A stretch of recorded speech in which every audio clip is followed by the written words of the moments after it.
are Soric and Mermilio with Mario and Luigi's Superstar Saga. All bosses co-op. What up? Hello, everybody. I'm Remilio. I'm Sor. I'm Ghost Kumo. I'm Vark. I'm HD Lax. Yeah, so we're doing Superstar Saga. The category we're doing is all bosses. So we're gonna be doing a little co-op thing going on. So I'm gonna be taking around like the first third. Soric will be doing the second third, and then the final area we'll be mixing it up a little. So if everyone's ready, let's get start. started. In 3, 2, 1, go. Good luck. Thanks. So the first thing that you'll notice about their run right now is the text is in Japanese. If you've seen any Mario and Luigi Superstar Saga runs, particularly of any percent or glitchless in the past, those have been done in English. And we're going to get into the key reasons why, but to summarize, there's a few items that are different in this version and a few glitches that are different in this version that ultimately lead to all bosses specifically being fastest on Japanese. Yeah, there's 3 major categories for this game. Any percent, all bosses, glitchless. This is the only one that uses Japanese. Yeah, glitchless is sort of the one that plays the game in full. Any percent sequence breaks about 60% of the game. All bosses is sort of the hybrid category in between the two that allows for a lot more of the neat little smaller to mid-size glitches that allow us to still relatively play the whole game while still getting to show off many of those different glitches. Yeah, this is a pretty crazy run. You're gonna see a lot of cool stuff. Yeah, so first thing, we're doing the intro before we get into most of the gameplay. Spying on Mario in the shower. Yeah. Yeah, we have to unlock Mario and Luigi hidden characters.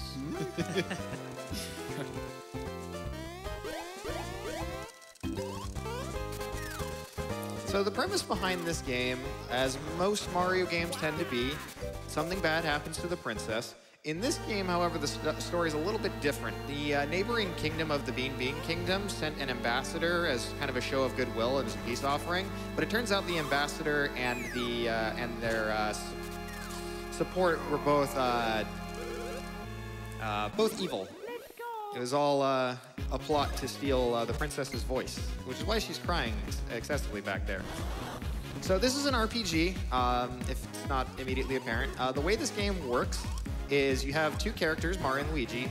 Mario is always going to be controlled by the A button, and Luigi's always going to be controlled by the B button. Now, similar to most other Mario RPGs, there's going to be timed button presses and various little mini games with each attack that vary in complexity as the game goes on. So this is just a little tutorial to show that you can dodge attacks, which you can dodge every single attack in this game.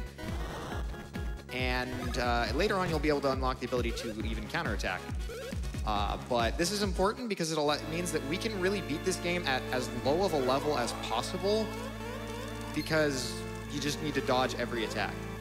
So Peach's voice was replaced with explosive text here, which Bowser immediately realized this is a very bad idea to try and kidnap her because that would mean that his castle would blow up. So he decides that he's going to enlist our help, begrudgingly, to head over to the neighboring Bean Bean Kingdom to get it back. So the entire game is going to take place in the Bean Bean Kingdom. Except for this part. Yeah, something about the text of this game, unlike some other Mario RPGs and such, only the A button actually advances text, so Vermillion and I are just going to be mashing that over and over, and it gets kind of strenuous in the arms. We're making a couple detours right here to pick up a couple of mushrooms. The way mushrooms work in this game, they're a fairly standard item, but they happen to be integral to the run because the count of mushrooms that you have affects the amount of damage output that they're going to have later on in the run. So they have it routed out that they pick up as many mushrooms as they can along the way to minimize the amount of shopping that they have to do to buy them later. Yeah, I'll go out of my way a little bit to pick up any coins, mushrooms, and other items for selling. By the way, if you hear a lot of tapping coming through on the microphone, that is just how fast their fingers work when it comes to mashing in this game. It's going to be pretty important for all the moves. Yes. Yeah. One of the bros attacks coming up.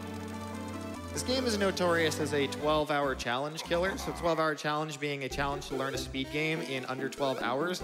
I want to say at least half a dozen people have signed up for this game, and 0 have been able to actually complete a run for any percent. And there's a lot of different reasons for it. One of them is you actually have to be really good at mashing. Yeah, any percent's a pretty difficult category for people to learn. Yeah, all bosses is not as dangerous when it comes to the fights, partly because they're going to actually be beating the game at a higher level than they would in any percent. However, just like every other category in this game, it is not free, especially when we get to the final boss, which thank you all so much for donating to get the co-op incentive net, as Sorik's shaking his head over there.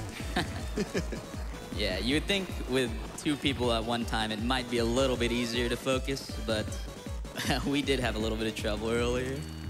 So that should be a pretty fun fight. Back on the 12-hour challenge thing, I just want to say that I signed up for the 12-hour challenge for this game. I looked at the run and I'm like, nope, I'm not trying this. I need more than 12 hours. One of the neat little things you'll see about this game, it actually has a lot of comic relief. The lead developer and producer for this game, as well as a few other members of staff for Alpha Dream, rest in peace, they were part of the team that made Super Mario RPG. So this was sort of meant to be like the true spiritual successor to Mario RPG, other than like, you know, Paper Mario, which was a completely different team. So right now what they're doing in the story is they need to get to the Bean Bean Kingdom, and they're on the Bowser's airship. Unfortunately, they need to take a picture to actually validate their passport. So we're going to take a picture here, and they're just going to stand perfectly still and just do nothing and have a very normal-looking passport photo because, you know, you're supposed to stand there and just look, you know, normal. Right on.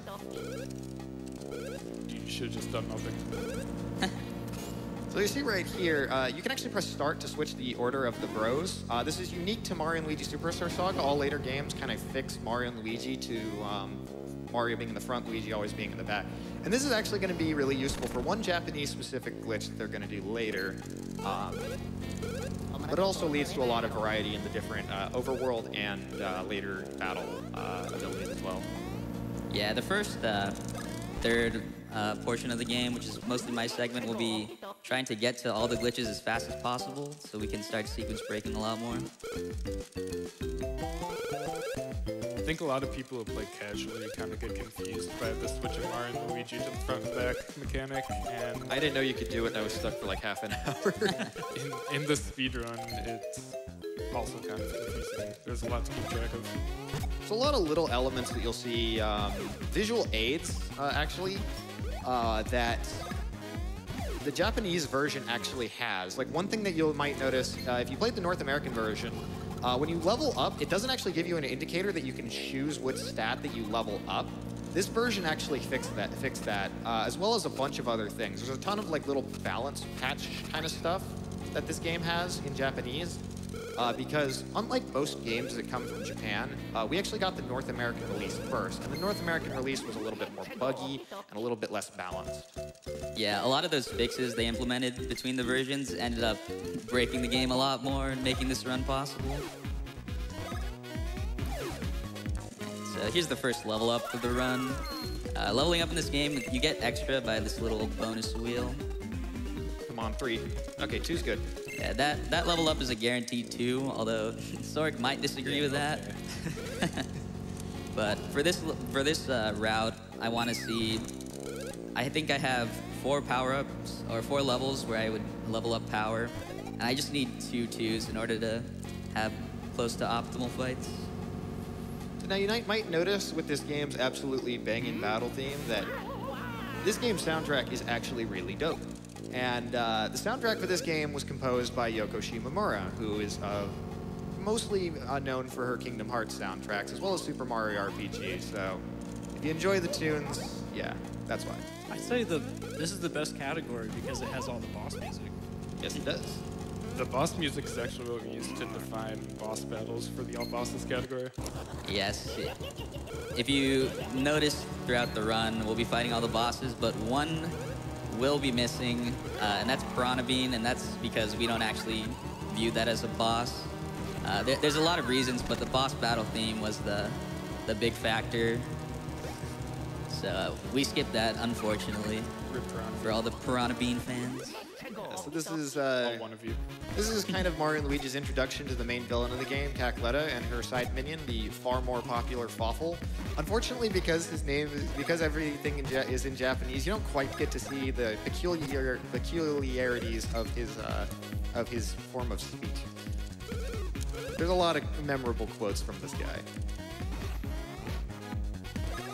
Yeah, this fight in particular, it's not actually HP based, it's based on how many dodges and timed attacks you get.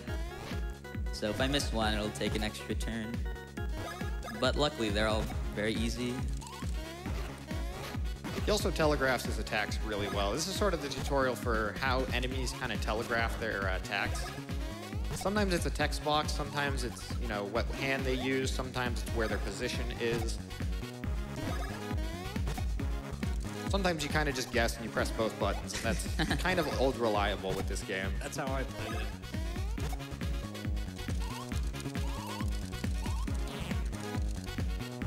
You guys have time for a couple of donations? Yeah, that'll be a Go for small it. cutscene We're going up. we're just gonna get shot down.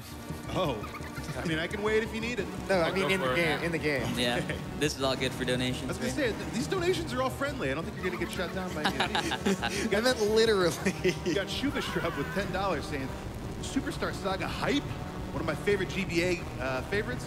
Played a lot of it, mainly because my cart is faulty, so I had to start over every time I turned it on. Oh, no. Looking forward to the bros dancing along to the battle music. Thanks for that. There we go. We got $10 from Glitch the Gamer. I was supposed to wake up early for the Mario and Luigi run, but never fell asleep. Could really use some caffeine right about now.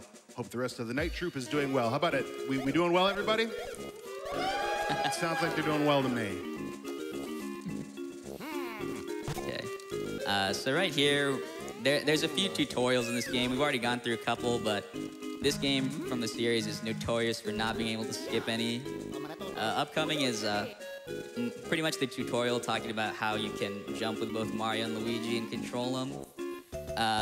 So we're gonna literally jump over the border through a jump rope mini game And here. would Vark want to do this? Can I? Yeah, that's Oh, pretty let's free. go. We're going 3-player co-op. Yeah, so right here, Vark, as he should know, he will be getting damaged twice. And that Oh, wait, you want me actually- to get damaged? Just wait for the final swing around. So you want to get hit once before the final swing. You gotta tell me, man. Right here, don't jump. And then you want to get the hit trick. once more. Yeah, that was a trip up one. And then you're good. Oh, you're you gonna have gotta to jump with with Luigi. All right, good job.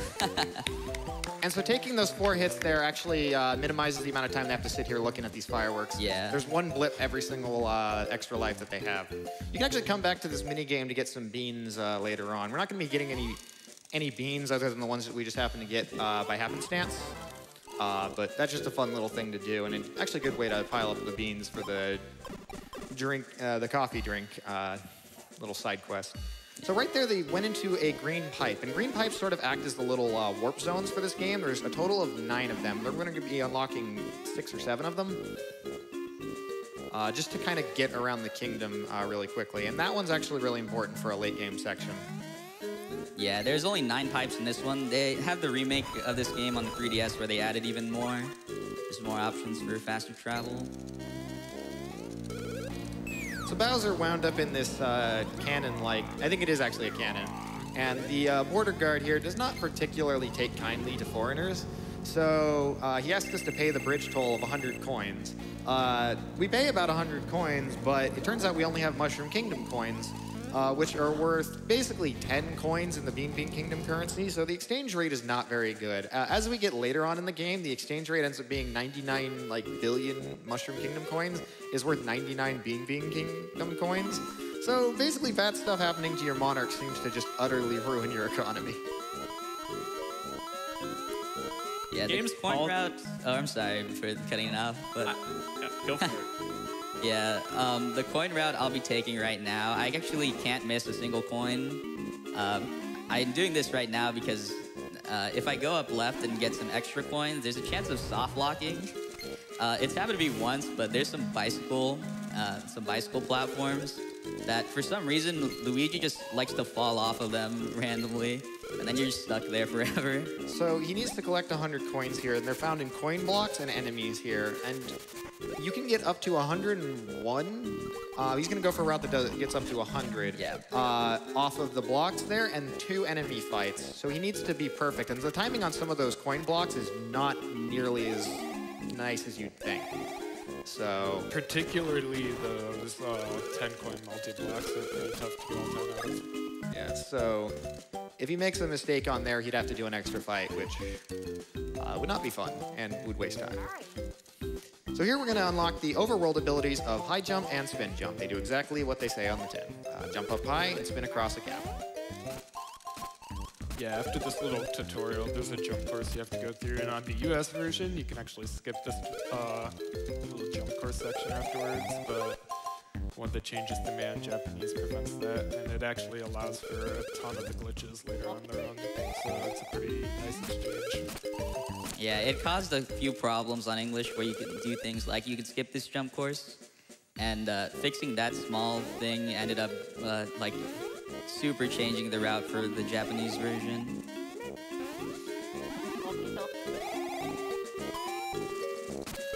Yeah, I think you can also skip the badge tutorial with that too. Yeah, you can skip the badge tutorial.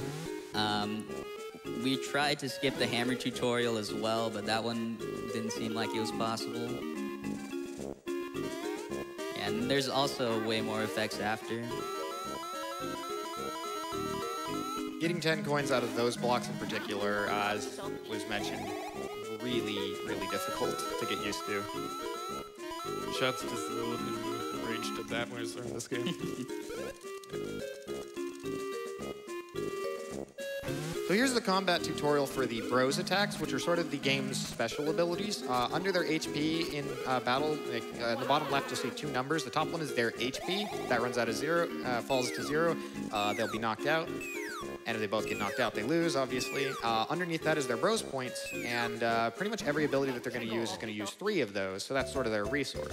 Anyway, bros abilities are just kind of like your special attacks. Each one is its own like little mini game. The first 2 that we have are Splash Bros and Bounce Bros. Yeah, these bros attacks will be our main ways of damaging enemies. Early in the game, we can still jump, but for all the bosses, this will be like the only way to do more than 2 damage to them. So you could soft lock this tutorial if I'm not mistaken.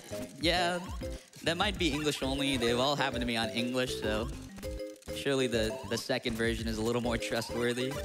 But one time I was playing at any percent, and during that bros attack, Mario just continued flying off the screen, and I was stuck here forever.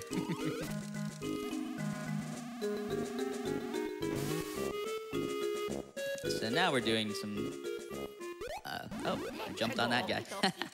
Luckily, I can alter the route to fix this, but we want to hit 3 enemies here. One of them will have three enemies in them, and the other 2 will have 4. It's actually never happened to me with just a... Sorry, I think I misspoke earlier when I said 2 enemies. Slightly different route then. That's any percent. Less safe route. Yeah, and then as you can see here, you can pretty much dodge all the attacks. Sometimes it's faster to get hit when you can survive. Like, the enemies will go back in place a little quicker. Yeah, so early on in the run, Luigi's power will matter a bit. Later on, his power is going to matter less and less, and then eventually Mario's power is going to stop mattering. So they're only going to level it up as far as they need to, and then after that, they're just going to level up HP because a little bit of extra bulk can help. Yeah, the early game power is pretty important, but we'll be solo level later that, like we said, are just doing HP.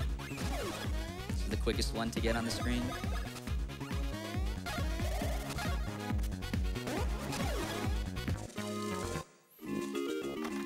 You know, I used to hate this song when I was hearing it on my Game Boy Advance, but hearing it in stereo on headphones kind of grew on me. We actually have $25 from 496 who says, wow, the music is so great. Is there a GDQ playlist somewhere? I'd so listen to it. I don't know that there is, but we can certainly find out for you.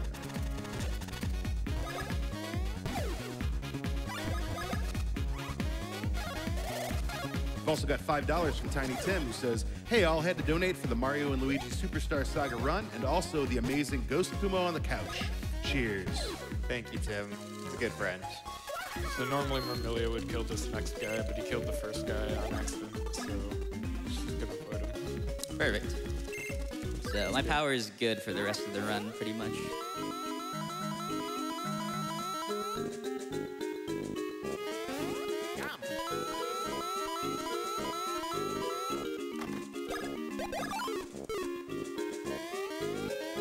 So one little thing you'll notice that Mermilia is doing, anytime he's going up any sort of slant, usually like a staircase, he's going to be sort of jumping, but you'll see like he'll tilt upwards or downwards and then jump. This is actually a trick called stair jumping, because when you're moving or just jumping straight up a staircase, it actually slows you down. But if you point perpendicular to the stairs and then jump sideways, you lose that sort of like, he gets rid of that little delay there and saves a little bit of time. Yeah, it doesn't think that you're jumping up the stairs and then you start turning up the stairs.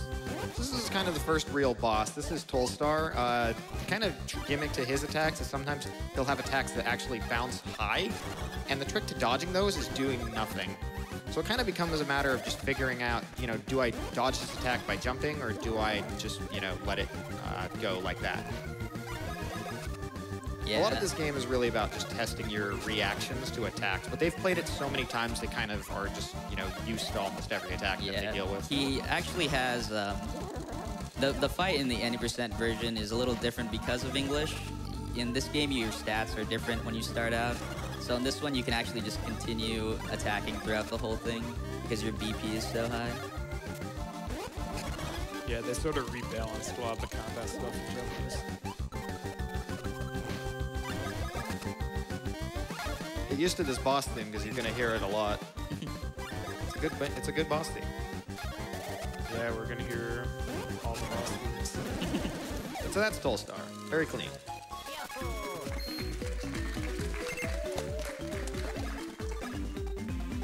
Also want to say good job, you didn't miss a coin. Yeah. Yeah, Luigi's power is slightly less important, but in the beginning, any extra power from him will be helpful. Are you going to go for swag jump? Of course. Yeah, you can actually make this jump by jumping across regularly. It looks like you might have to spin jump, but there's a few spots where you can just jump over. It's like almost pixel perfect. It's very tight. Very nice. Nice. The actual hardest thing that he's done this part. Not really. Getting 100 coins is probably, but close second. Yeah, so here I'm still continuing to go out of my way for items. There'll be a little branches in the paths up ahead where I'll get more items too. So the story here is the Bean Bean Kingdom is kind of in turmoil, and these royal guards here think that Mario and Luigi might be responsible for the disappearance of the prince who went missing nearby. And, you know, they're strangers who can't really vouch for themselves, so our kind of excuse is we literally just got here, and Tolstar vouches for us, and that's why he shows up in that cutscene there. But now we have to kind of figure out where the prince is gone.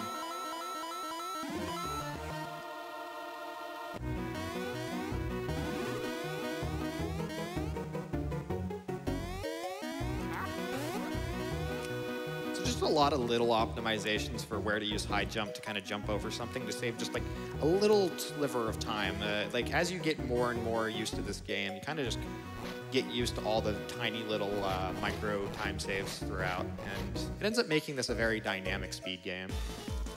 He's in the village right now. There's a pretty specific set of flags he has to interact with in order to progress there. Yeah, Gotta watch casually. this cutscene, and he's gotta talk to a specific Yeah. guy.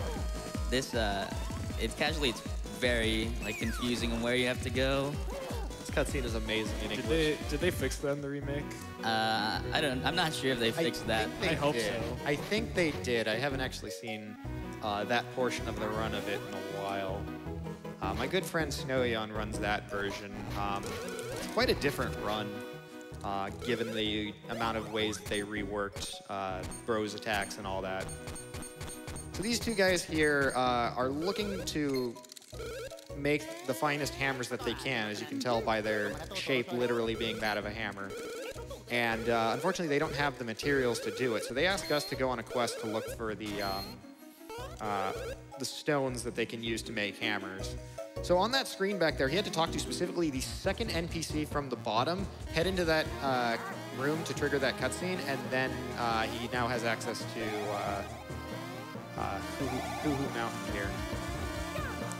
And there's all kinds of little movement tricks and just little things that you can do to save time here. Yeah, the mountain's a really cool place. Also, a lot of ways the run can die here. Especially in any percent. Oh, no. That's one of Missed the them, First strike. if you're going for a really good time. I'm gonna have to do an extra attack on these guys.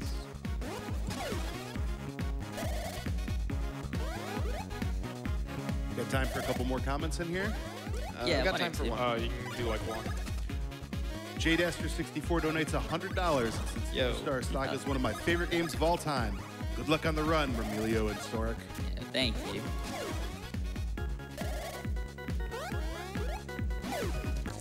So on this screen that they're on, Remilio's going to perform, is it called Ledge Clip for Superstar Saga as well? Yeah.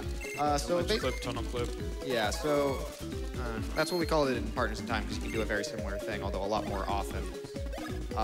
What they're going to do is stack at a precise position underneath this little rock here. And that's going to allow them to kind of spin upwards on top onto the ledge above. It's a little glitch that's really precise, but it ends up There we go. saving like a minute of movement on the mountain here. So they got it in fairly decent time. Yeah, it's pretty precise, especially because I try and do small pixels to make it pretty quick. Yeah, the movement diagonally has to match the movement back to the right, like frame to frame. It's kind of weird to explain, but it's not that. I love the visual. I love the visual presentation of just Mario just gorging himself with water and Luigi just making him spray like a fire hydrant. There's a lot of really funny stuff like that in this game. Silly animations and everything. So this mini game is fairly random. It can either start 1 or 2 spins away from you, so you can save or lose a little bit of time depending on that. So far he's had pretty good luck.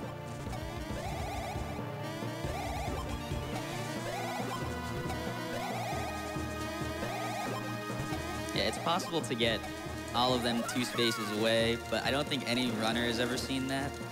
I know a couple times everyone's gotten the second worst luck, though. So this is our second boss. His gimmick is he hides under these pillars, and you have to break the one he's not under first. Yeah, because if you break the one he's under, he's gonna just dash over to the other one, and it'll kind of lead to this infinite loop fight until you finally realize, oh, I need to hit the one that he's not under because he's gonna go to the that spot. And then he just gets upset and does a counterattack. That's actually one of the areas that I think the versions differ in. Certain bosses have certain counterattacks in one version and not in the other. Another version difference here is how these pillars break. In the US version, they just break immediately when Mario or Luigi touches them, but this version there's sort of a delay, and that was to prevent a soft lock that could happen if you learned an advanced command while you broke a pillar. Yeah, shout outs to Almo for finding that in an actual stream of the game. Yeah, so here, since Luigi's power is actually a bit low, I'm gonna be using his bro attack on the pillars themselves.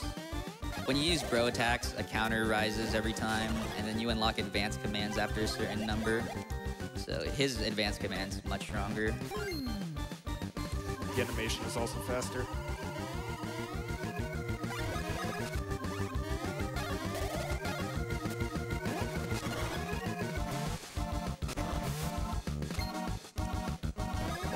I was actually going to get the advanced command there, and we just talked about how you don't soft lock if you unlock it on this pillar, but I was a little too spooked out to do it.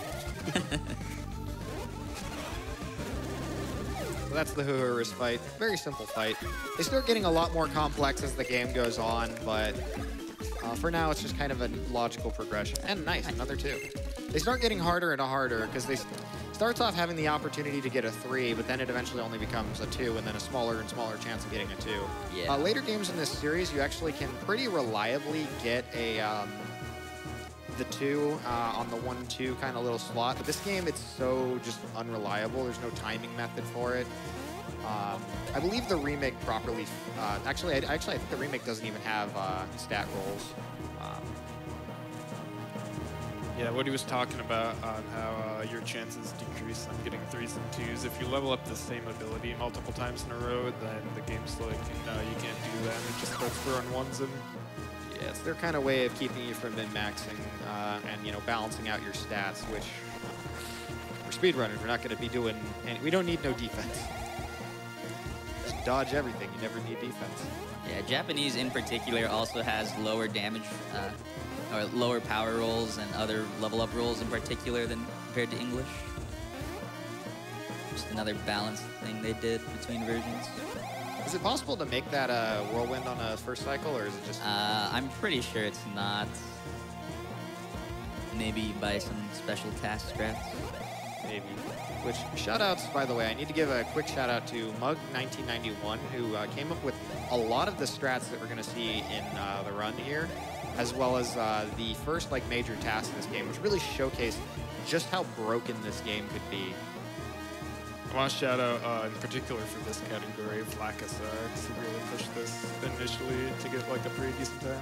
Yeah, when he first started, the record was about, I think it was just about sub 3 hours.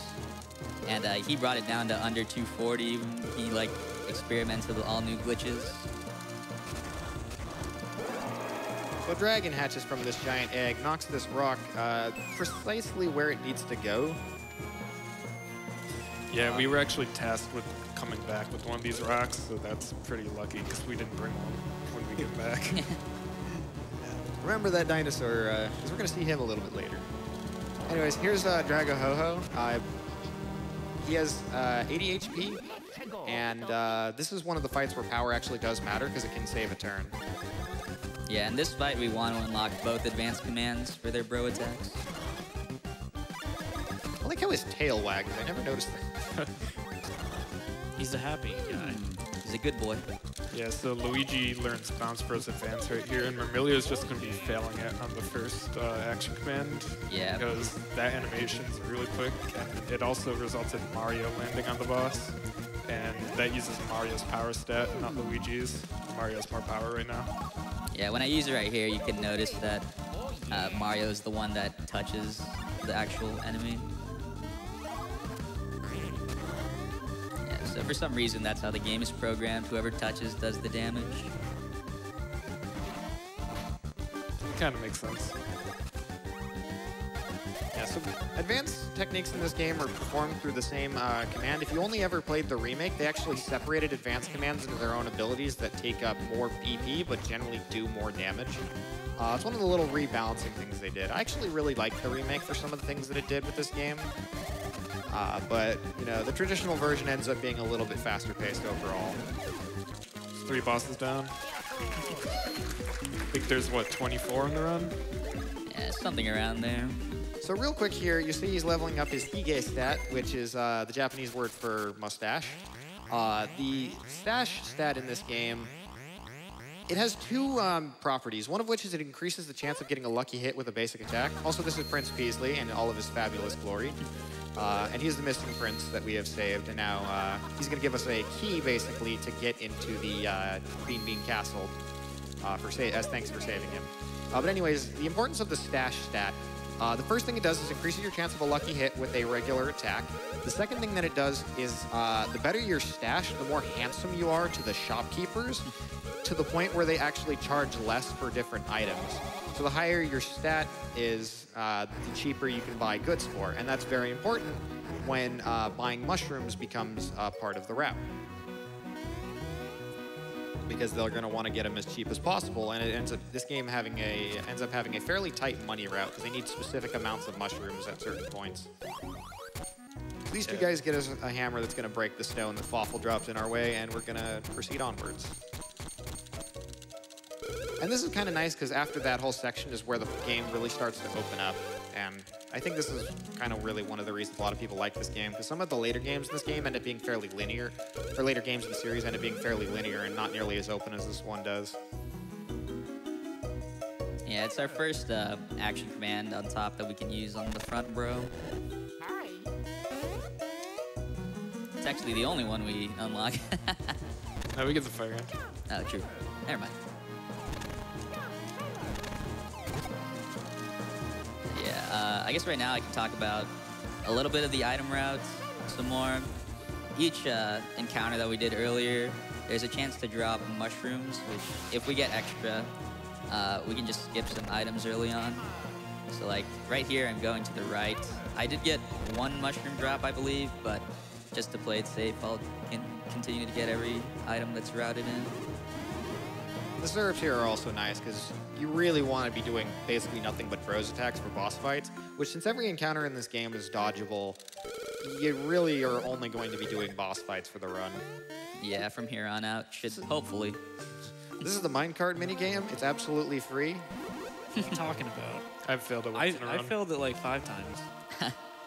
Oh, casually, when I was playing this as a kid, I had to stop playing this for a year because I couldn't beat it. I think we all have that story, too. You can come back and do extra challenges for beans, right? Yeah, those ones are way too hard. I don't think I've ever beaten any of them. Yes, there's 15 here of the gems, and kind of it's a neat little mini game where you have to, keep your spotlight on the back because Luigi ultimately matters a little bit more here. If there are 2 rocks that appear in the way, and each one will cause you to lose 3 gems. It's a bit of a running gag in the community that at some point somebody is going to fail this mini game in a run, like I did it for like a marathon, and it's just going to be the day. I skipped the first rock, so today is not the day, guaranteed. I mean, you could just not jump, and then it won't be the day. Oh, now it's just not the day. Shout out to the Alta Biscuit. Alta Biscuit is another well-known and respected runner for this game. He's here at the event, but it's currently 5:30-ish in the morning local time, so it's a bit understandable. Even goes for the swag perfect. Yeah, Alto is one of the pioneers for pushing this game down a bunch of different categories. Yeah. Yeah, he actually started playing on Game Boy Advance and then switched to Wii U Virtual Console, and then it ended up we all just switched back to Game Boy Advance anyways. Yeah, the Wii U Virtual Console it's a decent enough way to learn the game. It's really nice for like actually getting started on learning the game because you have the option of restore points, particularly in any percent. You can't save anywhere in the game due to a quirk with the timer that matters at the very end of the run. But in all bosses, thankfully on the Japanese version, they actually can save because this same quirk does not come into play in the route.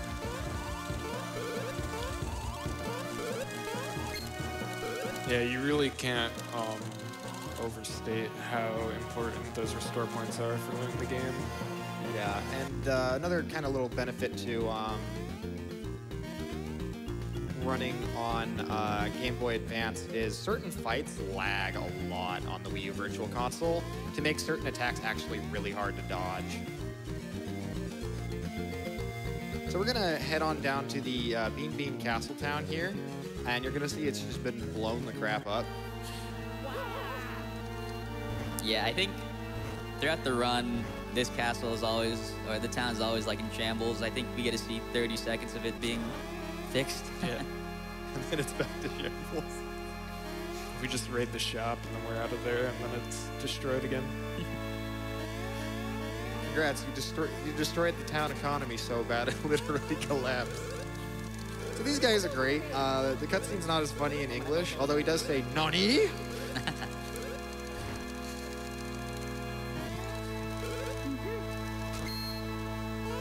Yeah, this is a running gag throughout the games. I think this is probably like the first game that started to give Luigi his main character trait where he's just like a big joke compared to Mario. Unlucky. Like, who are you? The Mario brothers. What are those? I have no idea. Well, we can't let you in, but Luigi pulls out Peasley's Rose, and that suddenly is the password, basically. Of course, there's not really a whole lot we can do in Bean Bean Castle itself. What's going to end up happening is the lead ambassador, who we saw briefly in the first cutscene before it turned out to be Cackletta. She inspects us and says, the castle town is in way too bad of a state. I can't just let hooligans in here. So she's just going to drop a trap trap door underneath our feet and challenge us to prove that we are who we say we are by fixing the castle's plumbing. This is one of the only sections in any Mario game where they actually do their literal jobs. Yeah, I'll be dodging these super fly enemies. They're pretty annoying to dodge. They have quick bursts of movement. That is their actual name. He is not complimenting it, by the way. Nice. 2 more enemies that I have to end up dodging. That could cause a problem. If an enemy does hit me, I'll most likely choose to fight them. When you run away in this game, you end up losing a lot of coins. Yeah, and he absolutely needs specific coin thresholds for certain points of the game for the right number of mushrooms, because those, rather than being kind of like a linear scale, it's sort of like a segment. Like he needs a certain amount for a certain threshold in order to meet the requirements of the item that he needs later, which is dependent on the number of mushrooms that he has. So this puzzle doesn't give a very good indicator of how to solve it, and I think most of us ended up just solving it naturally this way anyways. Yeah, you have to hit those in a certain order, or else the corks all come out again.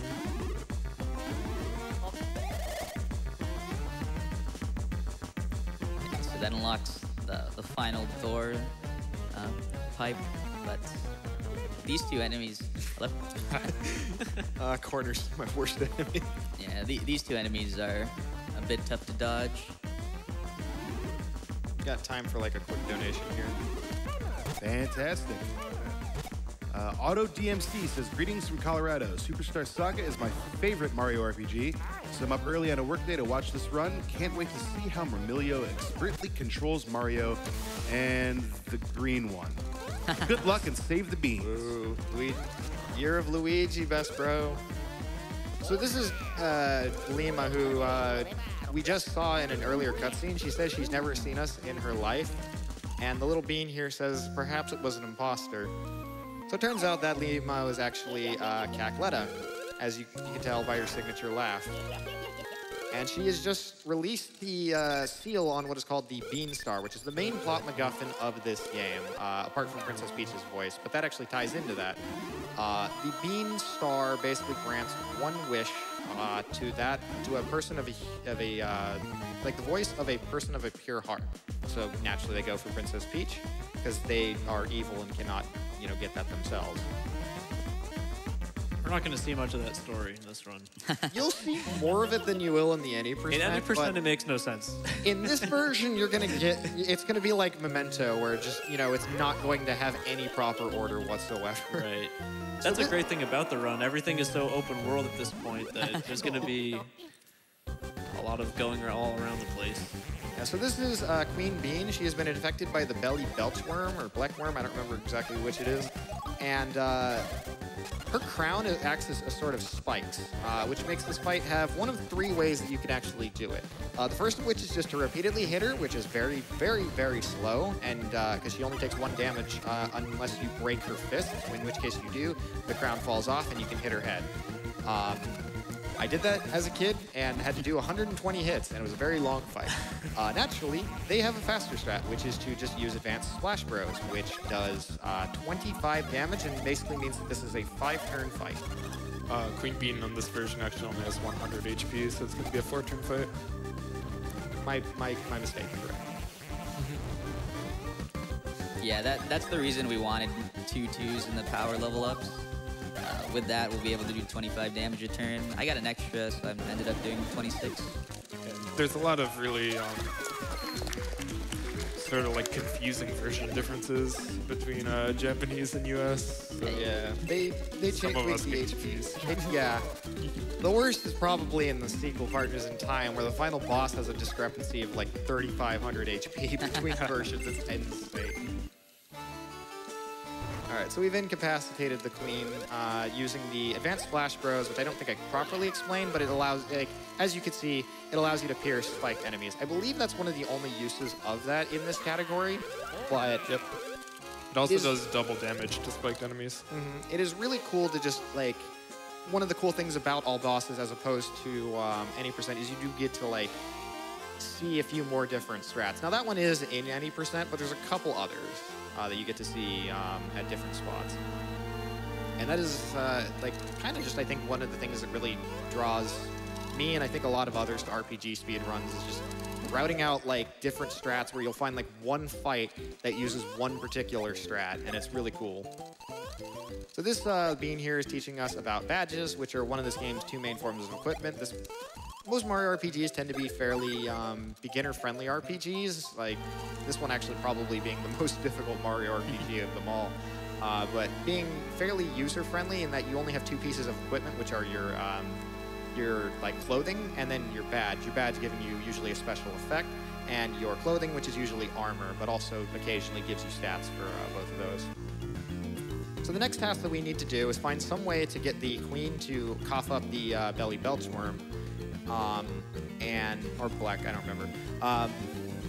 And to do that, we need to head over to Chocola Woods, which is where they make Chocola Cola, which kind of like this magical soda that will purify the system, so to speak. I'm glad you're here because I don't remember like half of these plot elements. It's been so long since I've read any story.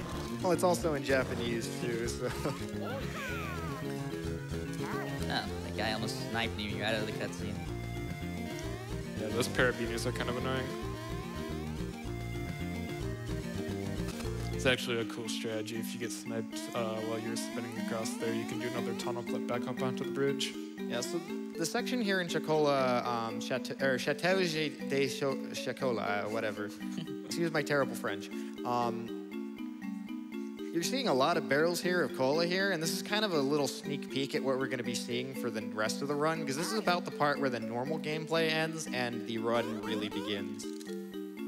So we've lost Luigi, and this little thief beanie, I believe that is actually what they call the residents here, the toad equivalents, that are like beanies or beans.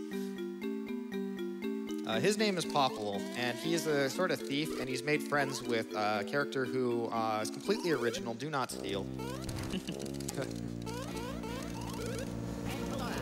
Never seen this guy in my life.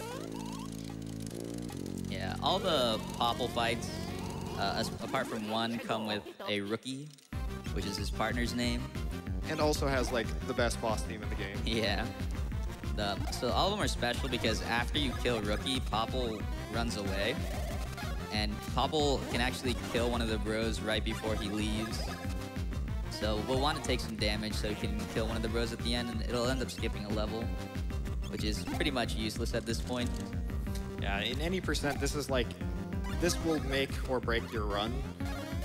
But in this category, because there's so many bosses, they'll level up so many times that the time save would ultimately not be that significant.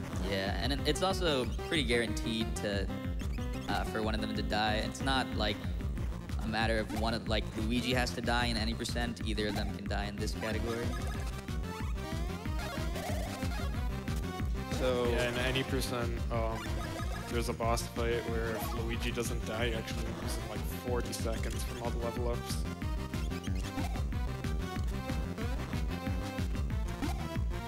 So Rookie here remembers that he can do this, Spitfire. I love the little animations and just text in these fights. This is really just little sequences that show, you know, he slowly remembers who he actually is. Which is somebody we've never seen before. So now that he's killed Rookie, he just does the quickest attack on Popple here.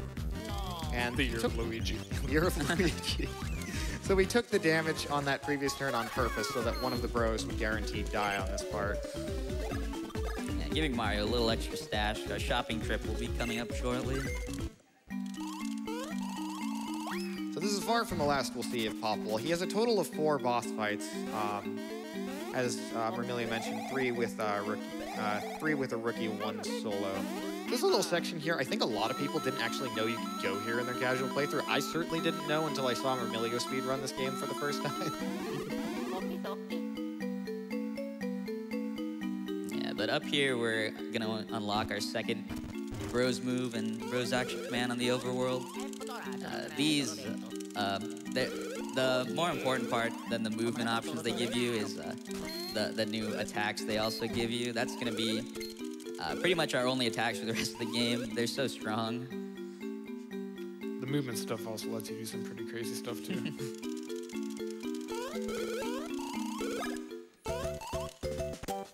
So they're going to teach the techniques of Small Mario.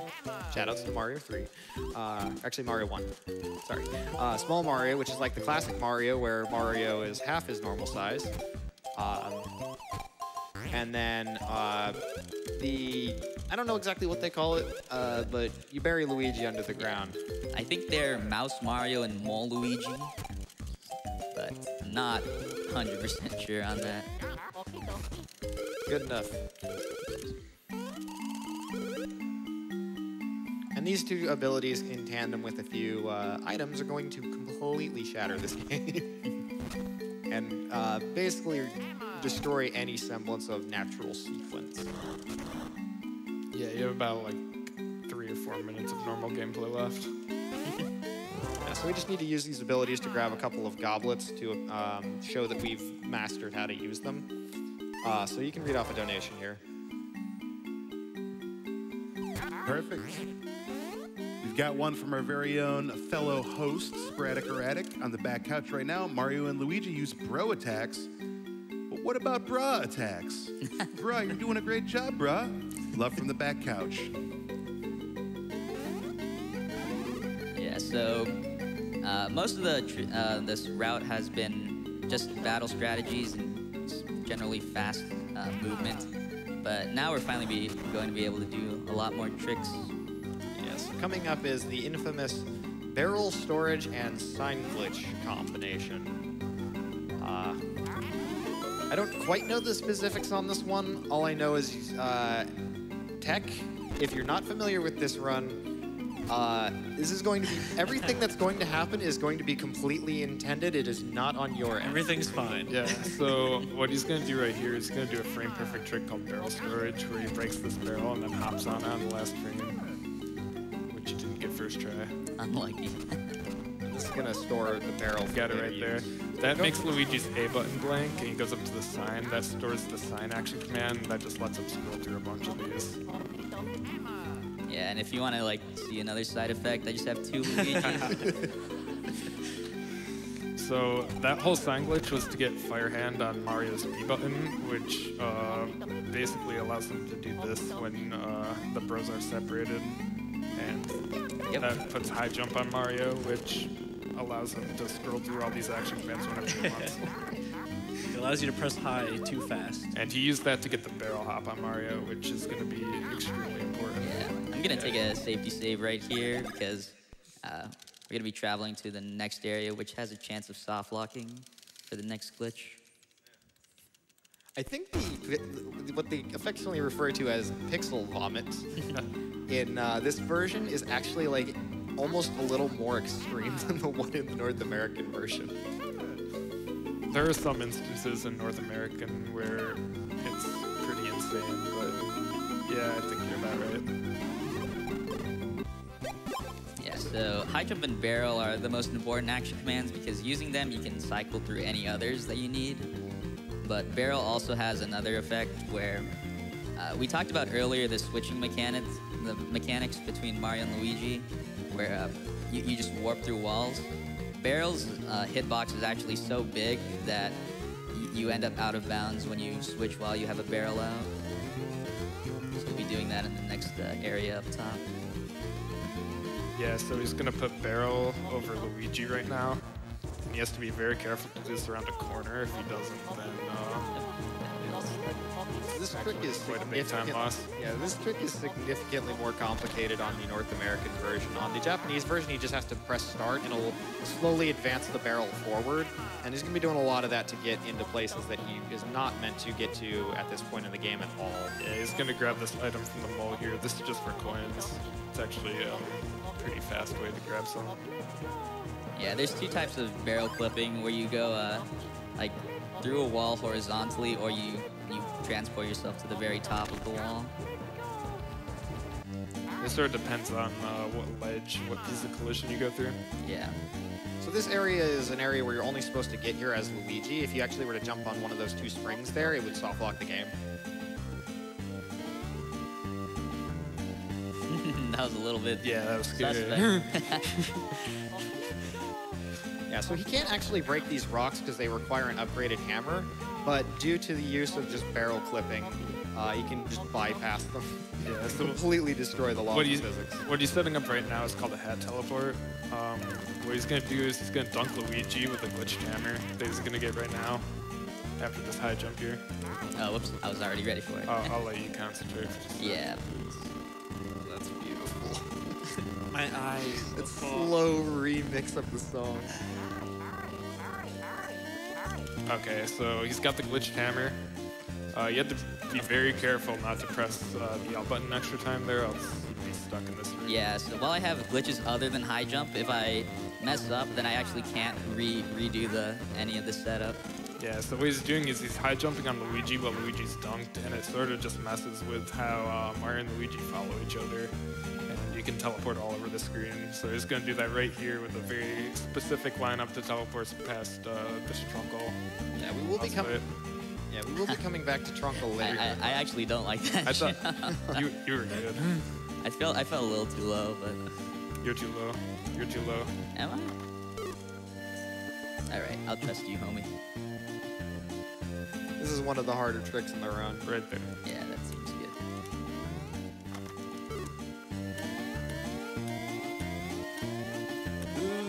I need 1 pixel. There we go. You got it. Wait, he's gotta get barrel now. I can count to 8, I swear.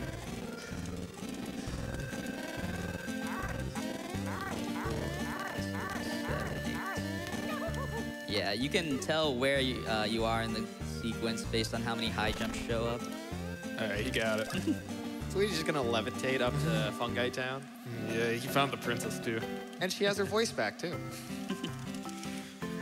Completely intended. So Trunkle actually is a boss fight, but right now is not a very good time to fight him. You actually cannot fight him right now.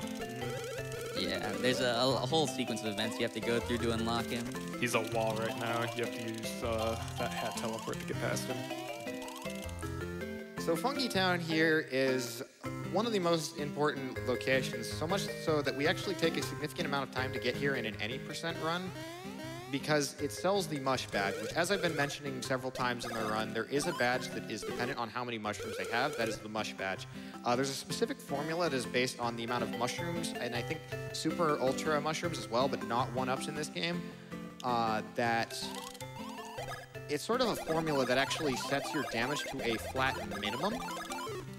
And the interesting thing about this badge, it is so strong that they nerfed it about 60% in the Japanese version, to where the formula is significantly lower than on the American version, and it is still by far the best badge in the game. Yeah, later on there's an even more powerful badge with the same effect, but you get 40 extra power on top of the mushroom power. Yeah, it's only picked up in 90%. We don't grab that in all bosses.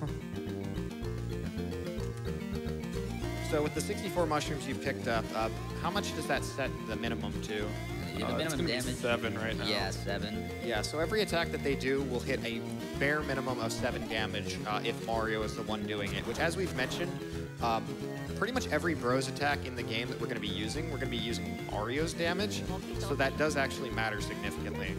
Yeah, right here he's barrel clipping past these guards. He's actually not going to fight the bosses in Chuckwalk Woods right now. He's going straight to the Woohoo University.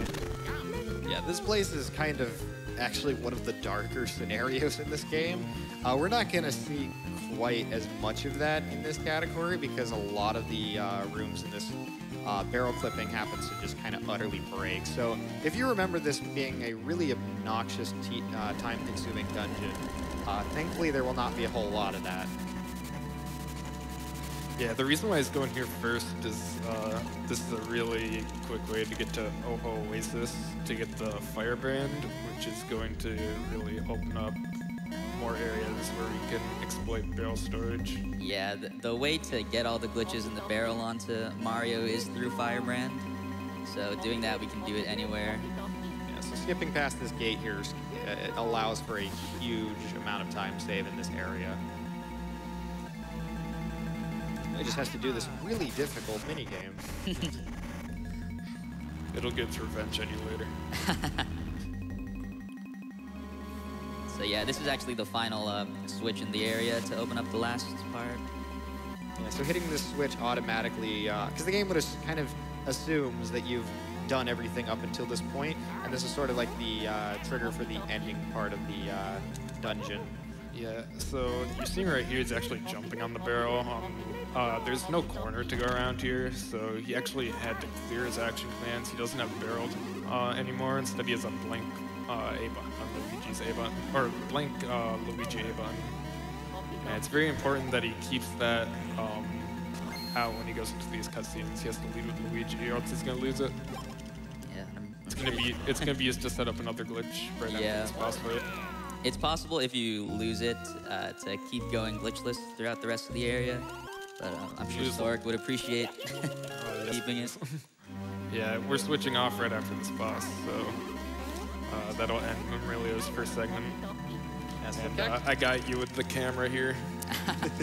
So, there's an attack during this Cackletta fight. Spoilers, Cackletta already. It's the first time you fight her, but it won't be the last. Yeah, she has this cloning attack where she summons 2 extra clones of herself, but it's really hard to tell which one it is.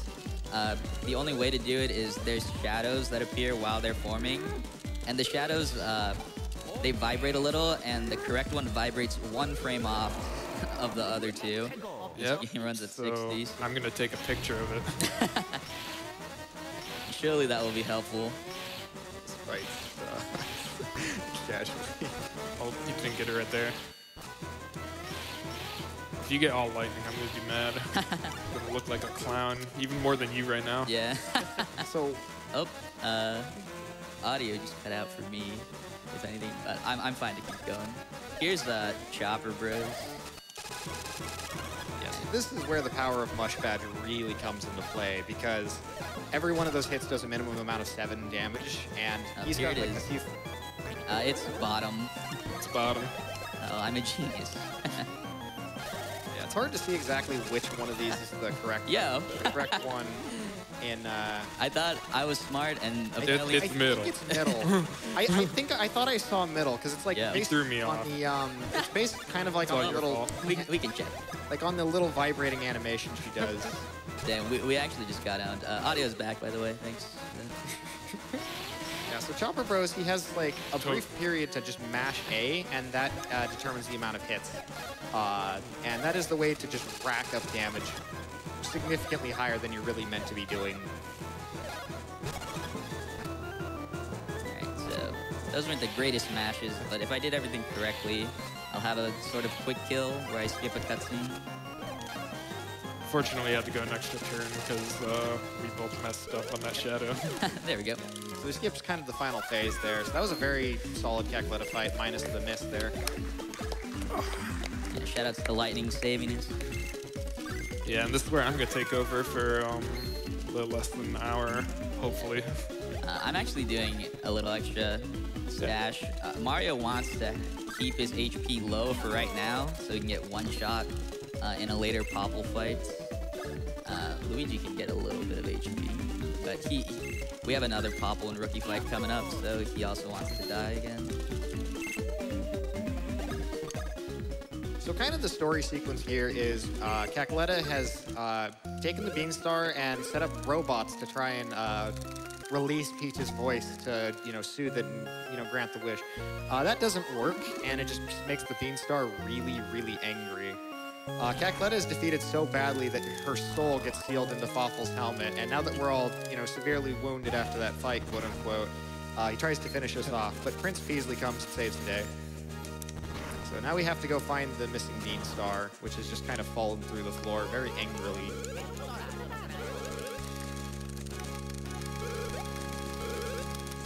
You were just going to town on that A button. Yeah, this next area is a little bit annoying for the enemies.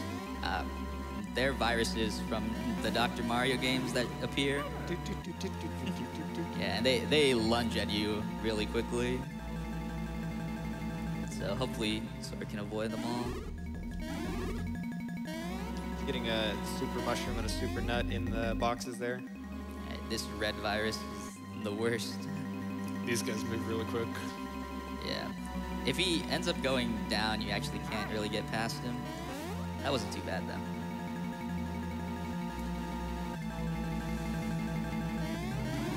So right here, Stork's going to be setting up another glitch. We used Barrel with Mario. Now we're going to do it with Luigi and do the same thing. I call this Void Barrel because if you actually get rid of the pixel vomit here, the barrel's just completely black when it's on Mario. Yeah, Luigi is never actually supposed to be in a barrel. Or excuse me, Mario is never supposed to be in a barrel, so the game really doesn't know what to do with it. Popple wants to steal the Beanstar here. I love this cutscene in England, but like even though you can't see the text, I love this part. Just like just bow and like get ready to fight. So much little flavor in this game. Yeah, so just like I did with Cackletta earlier, Stork also wants to do a sort of quick kill on this fight. He wants to defeat Rookie in 2 turns before a cutscene happens.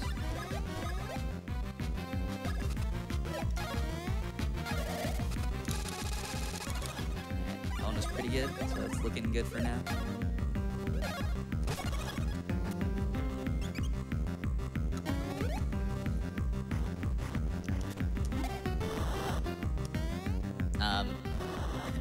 Mario's not gonna die if he gets hit. Yeah, I was paying attention. That's fine. You had any % on the brain? Oh, no. It's possible, let's see. Not warmed up. I got my excuses. Dang. It's okay. Not a big deal. So this is actually one of the funniest fights. Normally, they actually pull out a bro's attack of their own. That looks like it would hurt a lot. Oh, yeah. He's dead on this turn, though. So I'm hoping you do what you did for the hot fix race. Just jump, just do a jump and kill it. No, that was because I didn't have a 1-up. That's all I could do. So here, even though he can't kill Popple, he still does knockback bros. Knockback bros and chopper bros also have advanced commands. He wants to get knockback bros to the very end. It's required in this route to fight one of the final bosses in the area, but it's also like the fastest way to damage enemies because it becomes an infinite attack as long as you time it every turn.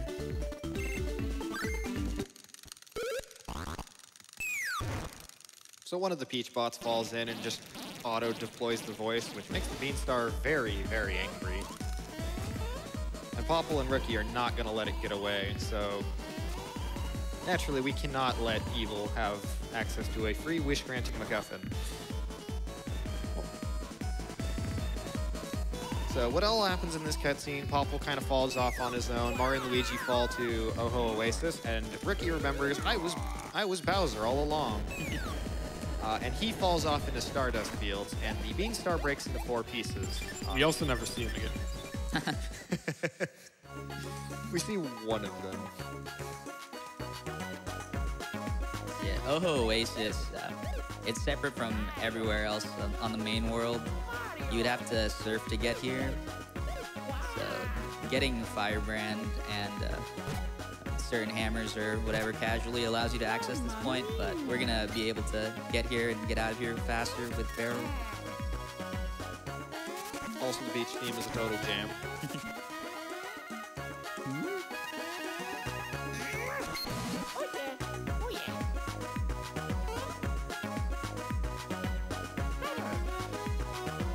So here, Stork's entering the Firebrand Temple. You're about to hear the worst song in this game by far. I don't mind it that much, actually. I love what they did with the remake version, though. They went from mind-numbing repetitiveness to just, like, nightmare fuel. I haven't played enough of the remake to know what it even is. They have, like, just slow percussion, and it's just dark.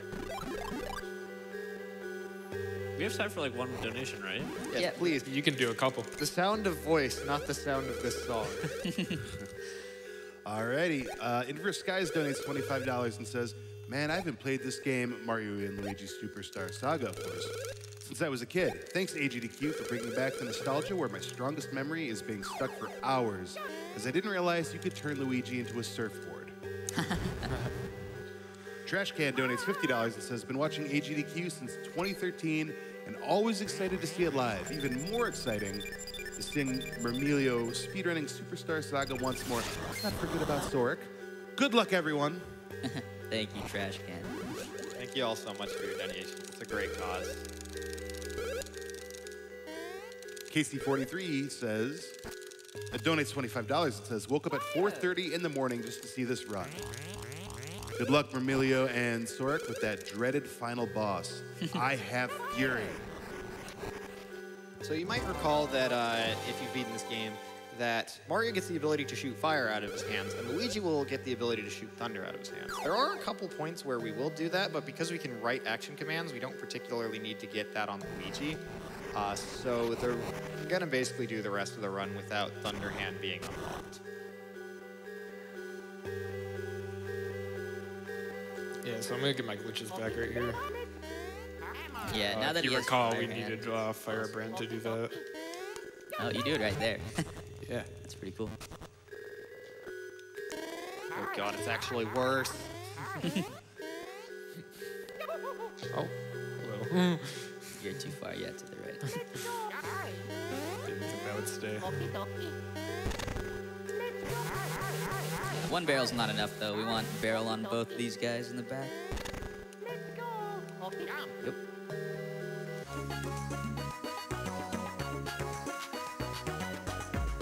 Yeah, so like what was said earlier, we don't need Thunderhand, so we're just leaving and do some surfing.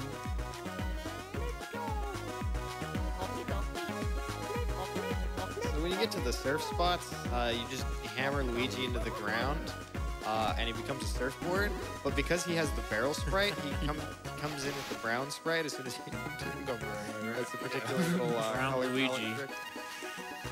I always get lost during these surfing sections. But yeah, because I had to hammer Luigi right there, I actually had to clear Mario's barrel, which is why I want one on Luigi here. I'm gonna use it to clip through this rock. Yeah, surfing normally is actually not unlocked until you get Ultra Hammers. That's 2 upgrades away, but we're gonna stick with our regulars for the rest of the run. Just a tiny little ledge there that we can get past so we don't jump on the barrel. If Luigi actually jumps on a void barrel, the game is broken. You can't get off. Oh, that was fancy. So we're skipping ahead to a later portion of the run where we find Hermie, a hermit crab that has a shell decorated like a Christmas tree, and he wants a star on top, which he happens to have one of the 4 pieces of the bean star. So he gets mad at us, and this whole cutscene is completely messed up because we approached the screen from the left rather than from the bottom. Give this cutscene a 5 out of 10.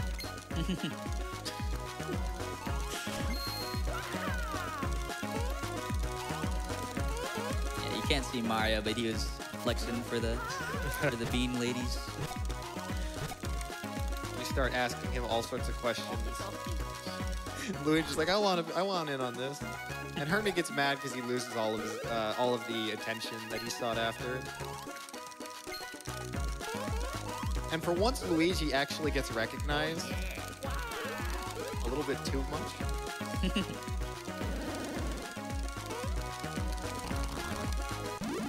Yeah, so Hermie, he counterattacks every time you attack his face, and that's his main body of HP. So since Luigi's damage isn't as great as Mario, Soric will be doing Luigi's attacks on all the claws, and Mario should be focusing on the face. And then Hermie also has a chance to hide in the shell, and it lasts 2 to 3 turns. But Soric, I assume you'll be letting him hide, right? If it happens. Yeah. Yeah, you can hit him with fire to get him out, but It's actually really fast to grind knockback on. Yeah. We talked about earlier where we need knockback advance. To get knockback advance, you need to hit knockback 40 plus times. And him hiding in the shell, he heals every turn. That was quick. Yeah, he heals every turn, and that's like one of the fastest attacks in the game. yeah, and it doesn't really waste that much time to do it here because later on they'd have to basically grind it out anyways. So the more hits that he gets now, the fewer that he's gonna have to do on like random battles later.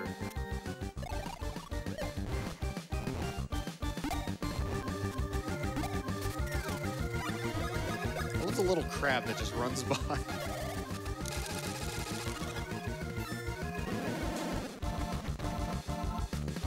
So you want to get into your techniques for how you mash the A button so fast with this game. You both like to use 2 thumbs, right?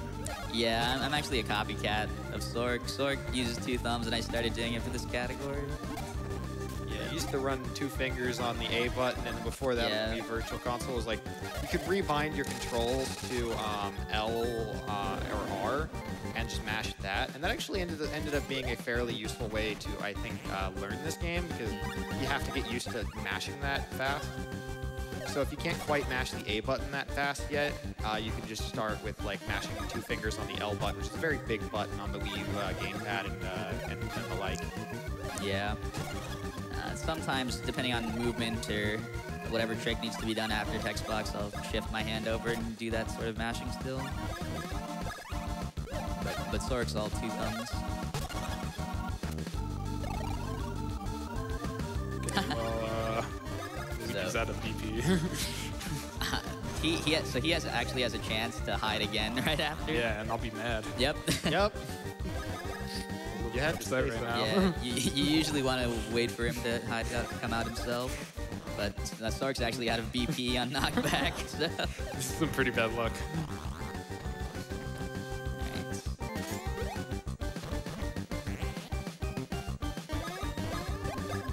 So, does anyone know why sometimes like kind of pulsates at his like chest? I've still never figured out what that means. Like right there.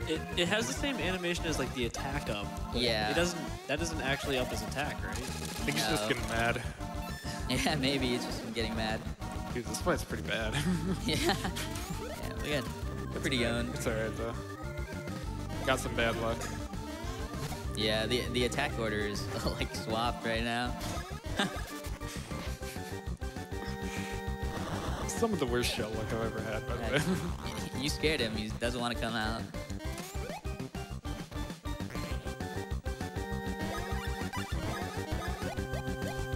Yeah, not the head yet. Okay, I think you might want to heal with Luigi so you can just keep grinding knockback if this keeps happening. Because if he comes out of it on his zone, Do I even have any you syrup? should have a syrup. Yep.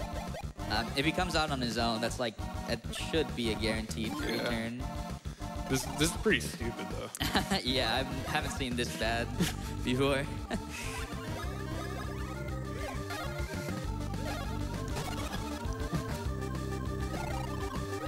Thank you. Oh my god. You can tell how much HP he has based on how many bubbles he attacks with. And since he's doing 5, it's very close. I think he has a total of 400 on the North American version. I don't know if it's different on Japan. There we go. One There hit we go. away. Now, was that so hard, Hermie? They're gonna get a bunch of level ups right here. Vark wanted me to hand it off to Mermilio, so it could be Hermie versus Mermie. The Hermie battle. Yeah. This is a really late boss battle in the game, so Yeah, this is like. that's why they're leveling up so much. I think of this as kind of like the 55% mark of the game, where you're just over halfway. Yeah, that sounds about right. Well, he did say that there's like 24 bosses in the game. 9 of those are in the final dungeon. I don't know if the final 2 phases count as 2 separate fights. I'm not sure if I'm I don't that know. great at math. So yeah, so either 9 or 10, depending. But regardless, a lot of them happen in the final dungeon. A lot of them are really quick. There's also a couple that are like barely boss fights. But they have the boss theme, so they meet the definition of the category. Good cutscene. Luigi gets all the love. The only time until like Dream Team. Dream Team did nothing wrong, TM.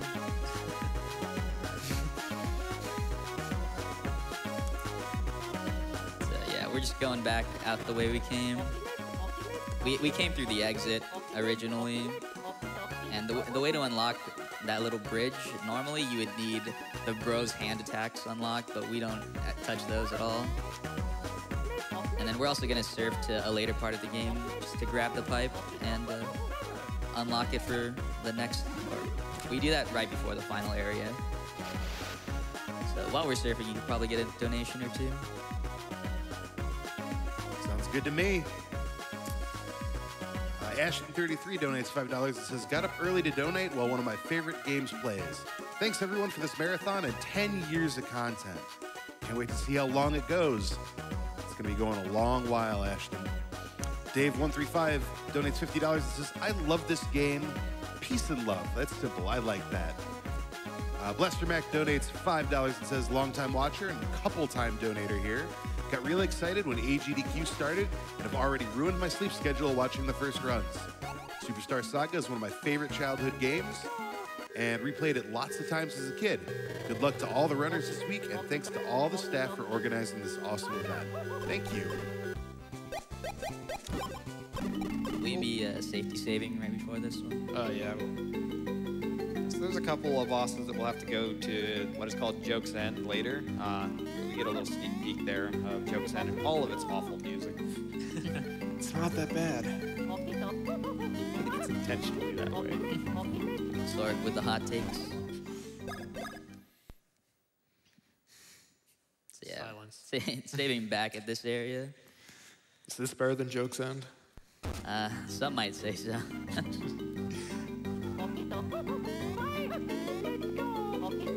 Yeah. Hello. You're exactly in the middle, so he wouldn't punch you. So these Koopas are meant to be the checkpoint for having learned the like the overworld hand abilities to. There's one for Mario where he basically makes Luigi dash really fast. There's one for Luigi where he makes Mario kind of magnetically controlled, and they can do some very odd little angles.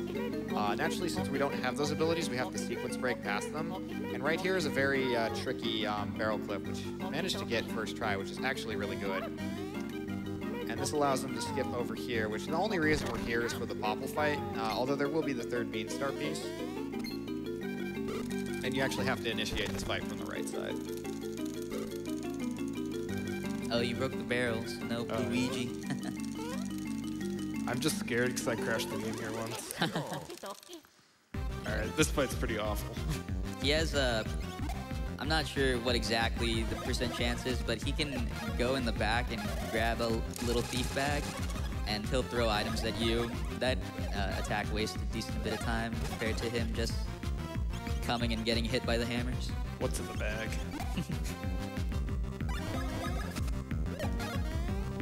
It's definitely the more rarer of his attacks. Hopefully we don't see that.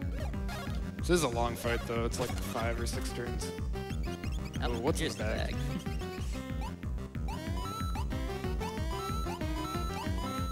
Decent coins.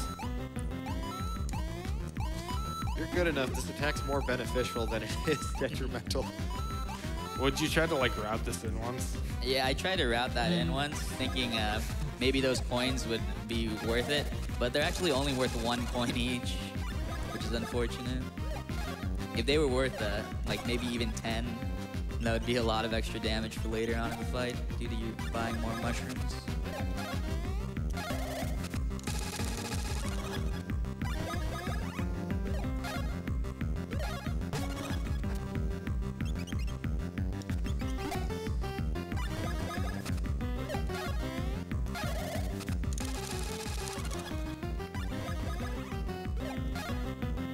So 1 or 2 more turns and you should go down. Should be 1 more.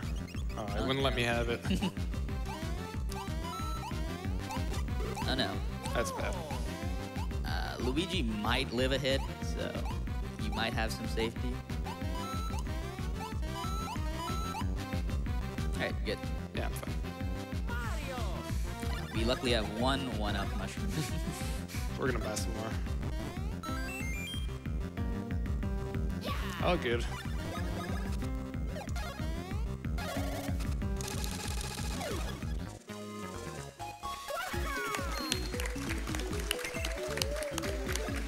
Yeah, your power is good. After this fight, you want to make sure you have at least 44 power. This is the one time in the game we actually defeat Popple. It's not even his last fight. So that's the final Bean Star piece that we're going to be collecting. We don't really care, but it just happens that way. The other two, one of them is trapped in. One of them is this movie theater director has it. And he wants an exchange for something.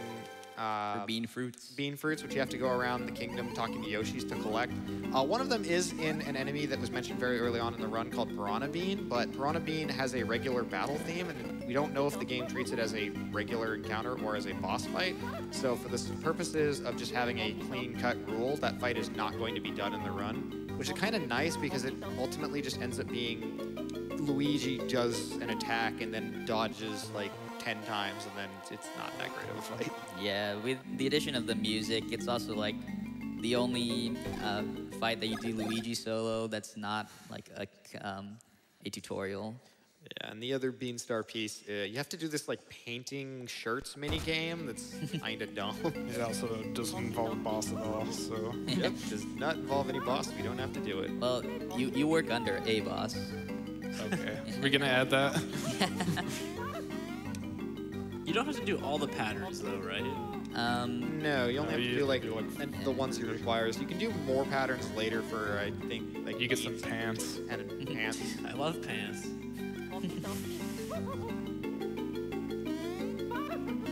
I do too. I I saw him in the wrong practice way. room earlier. Dude, he fell asleep during my AGDQ run a couple years ago. Yeah. This room is weird for some reason. If you have a barrel break or summon in this room, the game just crashes for some reason. It probably has something to do with like this chuckle root in the cutscene. There are a couple rooms like that. So I'm very careful not to have any of these barrel action commands up. I'm actually going to get rid of it right here. It doesn't end up being too much of a time loss for all bosses because you do have to fight a fight that is considered a boss in order to get all the fruits. Yeah. And luckily, right after that boss, there's another area where we can redo our glitches. Come on.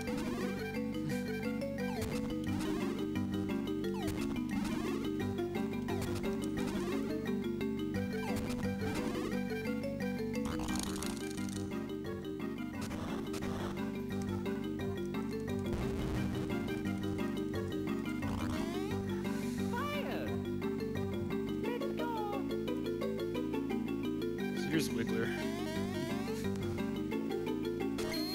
Yeah, this guy, probably the second fastest boss fight in the game. We're able to one-shot him, but he does have a second phase. Yeah, you have to make his head vulnerable first by hitting all the segments into the yellow. But he only has 34 HP.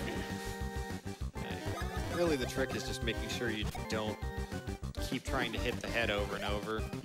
Like you actually try and hit him while he's weak.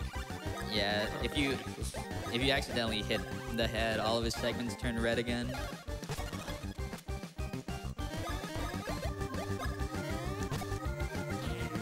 And one knockback will defeat him. This is the fight where 44 power is important. After this, no more power will be spent on the level ups. Glad for that. It was a precise jump to get the second ball. Okay. Okay, on the next level up, I think you don't want to do power, because Mario will be at 36, I think. What do I want to do? Just probably stash. Alright, so I'm setting up one of my favorite glitches. It's the Chocoroot skip here. This one's pretty neat. It's another hat teleport, but I'm going to teleport into a wall and use Luigi out of bounds to get behind him and then squeeze Mario in. These guys are a bit scary. Scary. Yeah, this is one of the coolest tricks in the game, I feel like. Just So a little bit different than every other. It looks like it just have hammer on Mario's B button, but it's actually a glitched hammer like we mentioned earlier. So I can actually just scroll through action commands.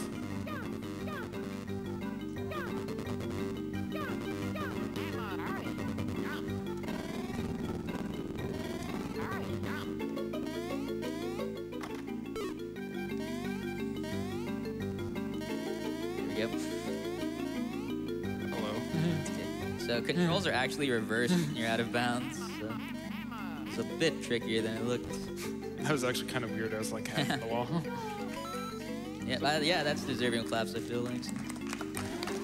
So past the tree there, once you're quote-unquote get all the fruits, you head to the deepest part of Chocola Woods, and you'll find an old man who is basically fermenting this legendary Chocola Cola by telling it really, really bad jokes for just years and years on end. Something like, what does soda call its dad? Pops. Like, stuff like that.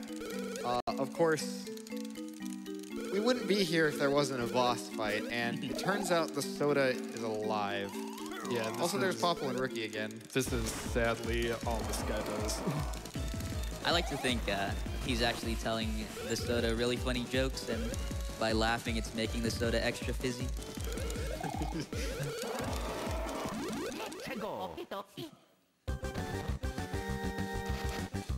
Yeah, so this boss has 2 phases, and the second phase he can do a gun attack where he shoots a blob of soda at them.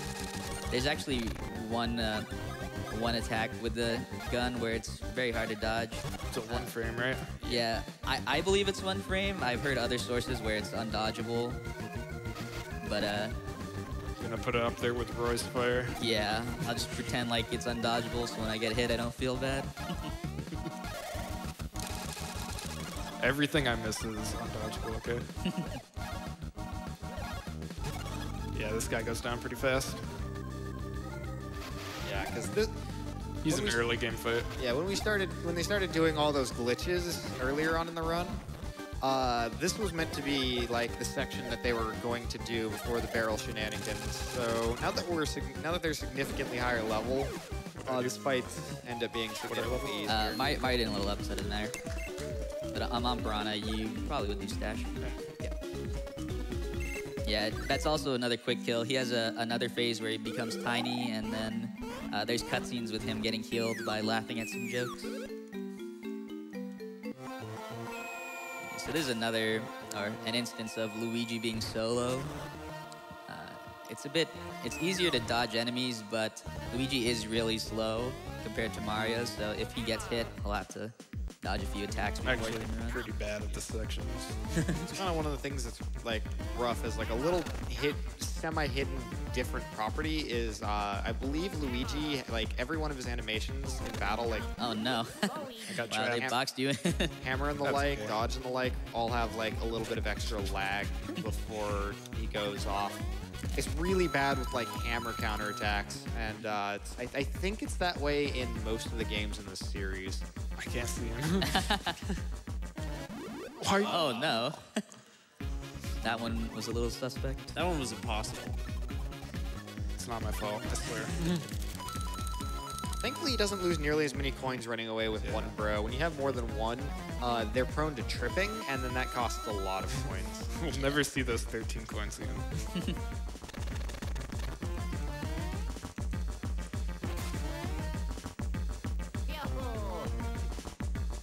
So I'm just gonna give a brief disclaimer. This next cutscene is particularly non-hygienic. Viewer discretion advised for any germaphobes.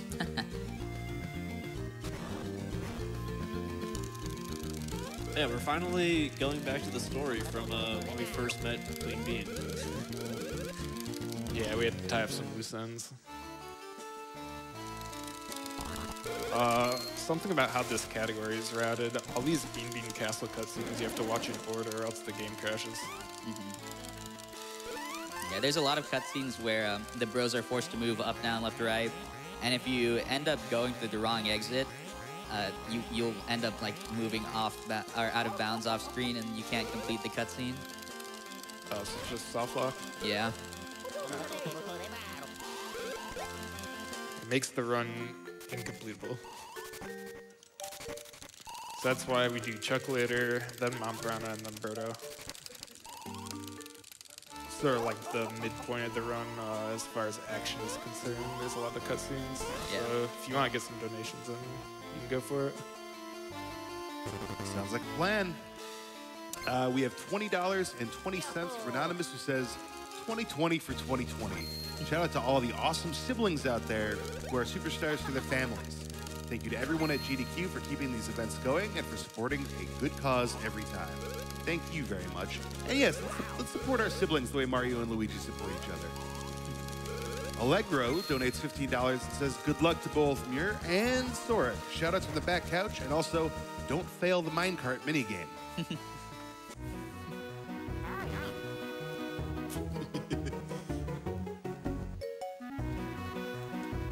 Shadow Jax donates $10 and says, had to donate during Mario and Luigi. Loved the game growing up. It's still a great game. Thank you to my wife, Caitlin, for the surprise donation in the previous run. Good work to everyone at GDQ, and keep up the amazing work. Yeah, so I'm gonna use this high jump to right thunder hand to Luigi right now. Yeah, we didn't unlock it earlier with Firebrand, but this is actually the only area you need it. So it's faster to just use your glitches to get them really quick. So is there a reason you can't like barrel warp through there? You can, but that would require getting rid of the high jump, which I need it back to use thunder hand in this segment right here, so it just ends up being slower. Makes sense. Barrel glitching is usually like much more complicated if you need to go vertically compared to horizontally. Yeah. So the whole section here is Princess Peach.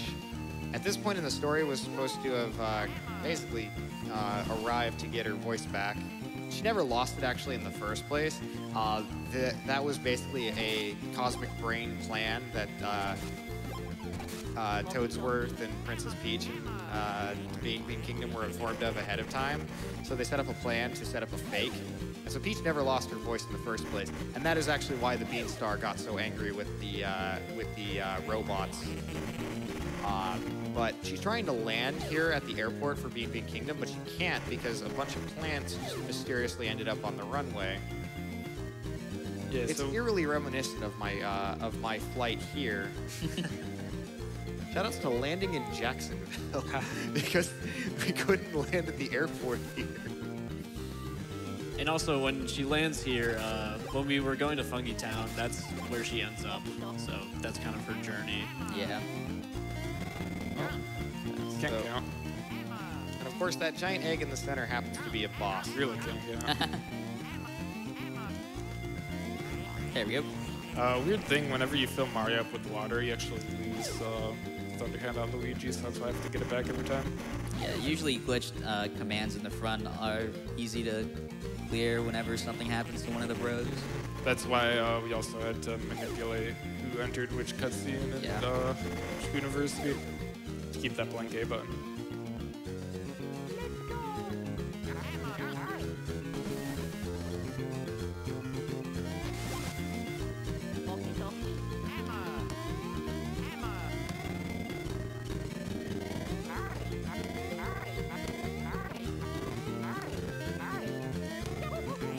I swear that looks like a vomit version of like the Queen's Sprite there. It is impossible to tell like what's actually going on, so you just kind of make things up. Yeah, that's our boss right there. Yeah. So this is Mom Piranha.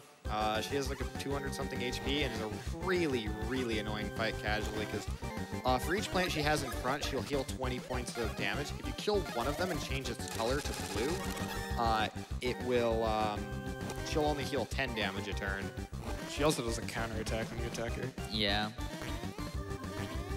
Hopefully Star can get a 2-turn, but with the healing, it's pretty tough. That's why I want to attack with Luigi here. If he Jumps kills the counter. both of them, what ends up happening is they turn blue, and then the Mom Piranha turns blue as well. And the color actually indicates their weakness. If Oh, you hit wow. the Piranha Look it up. plant, if you hit the Piranha plant with fire, it actually does a critical, which does double damage. Although Chopper Bros is significantly more powerful than hand attacks right now, so I'm going for it. I don't. You would need. She'd have. Oh, perfect. calculated. Stork, the king of last hits. We did an any percent race a week ago, and he defeated the final boss with a jump that did 2 damage. That was an amazing race. Like Oh, it was after this marathon is over, definitely check out the VOD on that one. Yeah, it's on GDQ Hotfix, right? Yeah. That was a lot of fun. Also, Luigi crushes Mom Piranha with his E-High. Buns of Steel.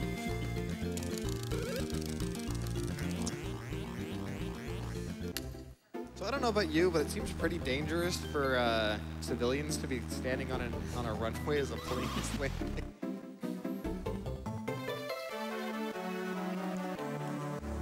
Game does not follow FAA regulations.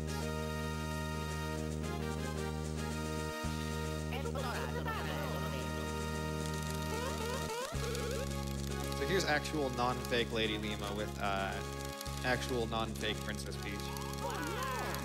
And they're terrified because they think she's gonna have explosive attacks. But that's where they reveal their cosmic brain plan in this cutscene here. So it's just gonna be some text and whatnot. You can read a donation. Alrighty. TAC 128 says, greetings from Ireland. I'm sleep deprived from watching Jim's awesome run last night, but couldn't miss Superstar Saga co-op. My girlfriend and I are watching it at work from our jobs and loving the run. We love watching GDQ together. Thanks for having this awesome game we Europeans can watch, and congrats on 10 years.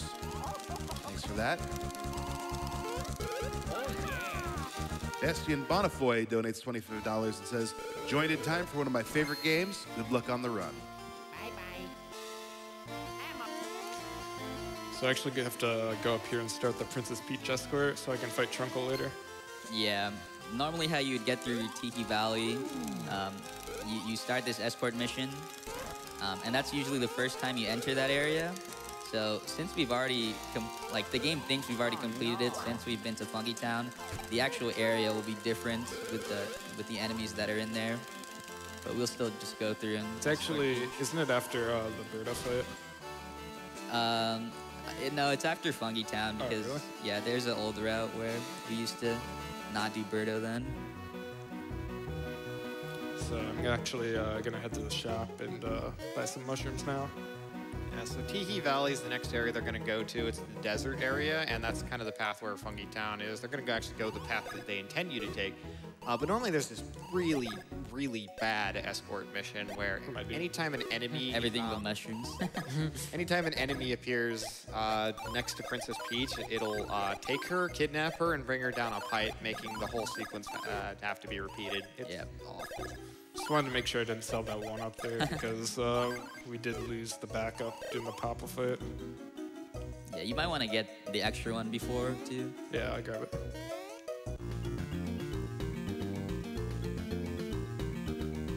Yeah, these guys are pretty annoying. The Lacapes, they just chuck spinies at you.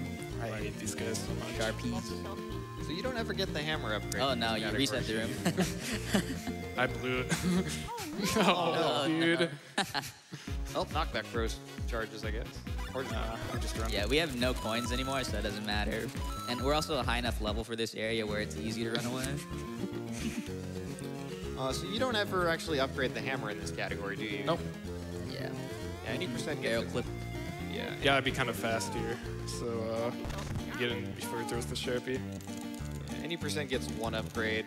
You use a, using the command rewrite function that causes all the pixel vomit to get an extra hammer upgrade.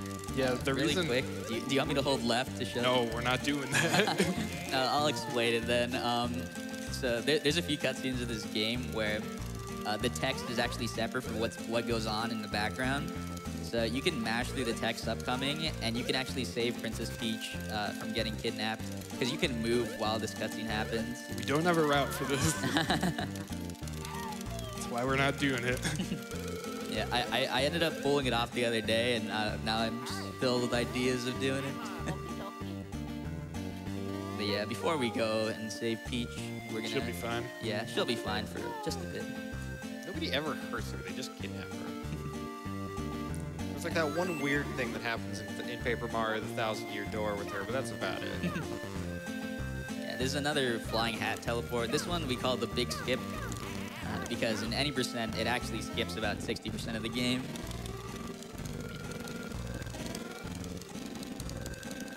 Seizure warning, by the way. I felt like we should have said that a long time ago, and They're used to it now. This one is also pretty specific, but there's an easier setup for this that's really consistent.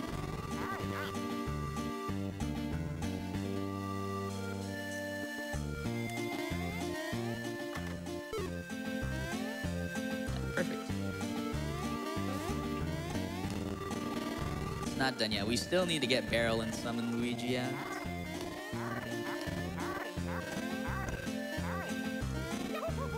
Good. One quick trip around the safety cactus. All right, we're safe. Was if you hit that heart block, you soft lock. Alright, these dry bones are very strong and will most likely kill us, so we gotta make sure to avoid them. Yeah, this area is actually the last area in the game before you enter Bowser's Castle. It's also technically a Mario-only section, so he has to enter this room with Mario in the front. If Luigi's in the front, it's soft locks. There's a lot of stuff to remember in this category.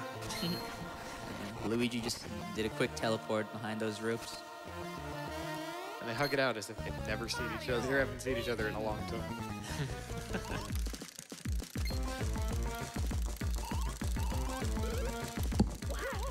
So Popple actually found a new rookie. Brito went from helping us out with Peach to instantly turning bad. Traitor. In this fight, you also want to get hit, but the damage output is so big because they're so strong at this point. It's really hard for you to set up the Bro Death at the very end. I'm not gonna worry about it. Yeah. Yeah, so Birdo has 700 or so HP in this fight. Doesn't matter who you attack here. Yeah, she doesn't have a counterattack like the old rookie did.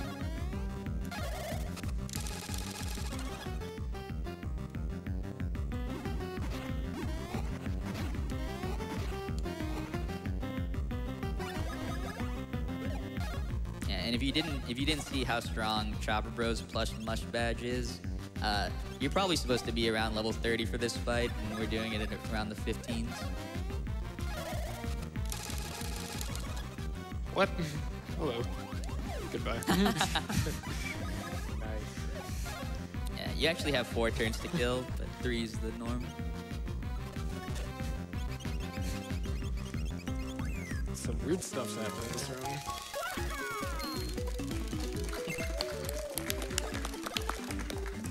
Yeah, so now all the stats really don't matter at all, so we're just giving HP. It's the fastest ones, so you don't have to move the cursor, and maybe you'll be able to survive some hits later on in the game.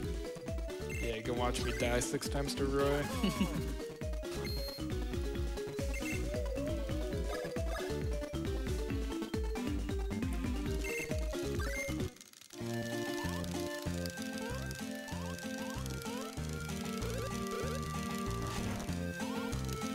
So Popple gets mad at Birdo, and Birdo's like, I never liked you anyway. Gets really ticked off. Yeah, so we're done with Popple now. I don't think we see him again, right? Yeah, that was the final fight for him. If I'm not mistaken, there's a later boss fight that on one version, you get Popple's theme as the boss fight, and on the other you get just the standard, like up-tempo, you know, something's happening cutscene. Yeah, so the Falfel fight right at the end of the game. On the US version, you get the Popple theme. On the Japanese version, you get the Cackletta University theme. So here's the Peach Escort. It's a bit easier because we've got these Anubus instead of the Gritzy Goombas. They can't actually capture Peach, so we're safe as long as she doesn't go off screen. Yeah, if she's off screen for a certain amount of time, she automatically gets caught. And yeah, like Sorg said, these Anubus don't actually go for Peach like the Goombas. So this whole section is kind of a glorified auto-scroller. The next room's actually a tiny bit difficult. Oh. I'll be fine. Oh, they're noticing you. I'm good. Just gotta dodge. Yeah, that cutscene, while the lasers are out, they can still hit you during the cutscene.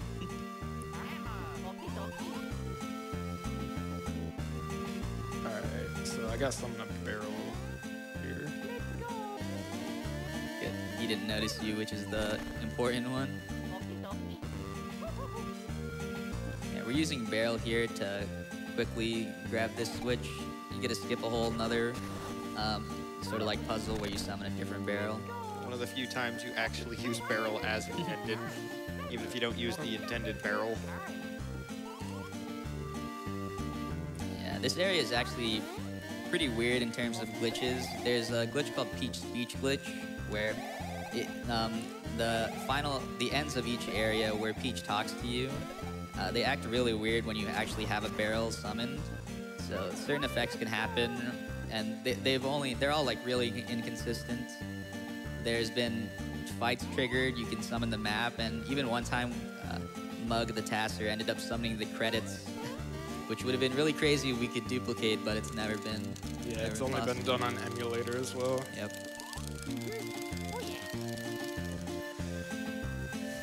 So right here is actually the fastest boss fight in the game.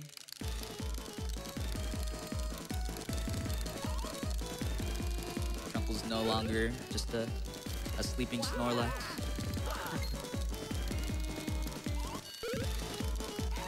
The toads in the background are absolutely The Drunkle only has like 30 HP or something like that on this first page. You just don't do very much. It's something really low.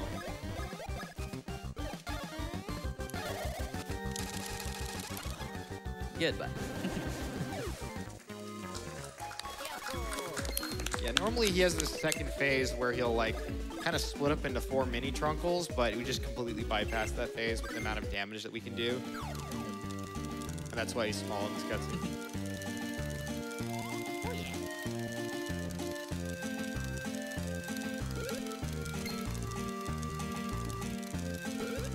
Yeah, so this is how we're normally supposed to get to Funky Town. This is what happens when you don't put railings on your elevator. At least Luigi's taking the elevator properly this time, instead of breaking those laws of physics. He knocked the princess off. I forgot about that. So, one last shopping trip for the game. We might end up getting another if we don't have enough one-ups for safety, but having 2 right there is pretty good already. So with that amount of mushrooms, I believe we're doing 13 damage per hit. Yeah, that should be fine, right? Yeah. We can go for 14 if we decide to pick up a lot of extra on the way, but 13 is fine for the rest of the game.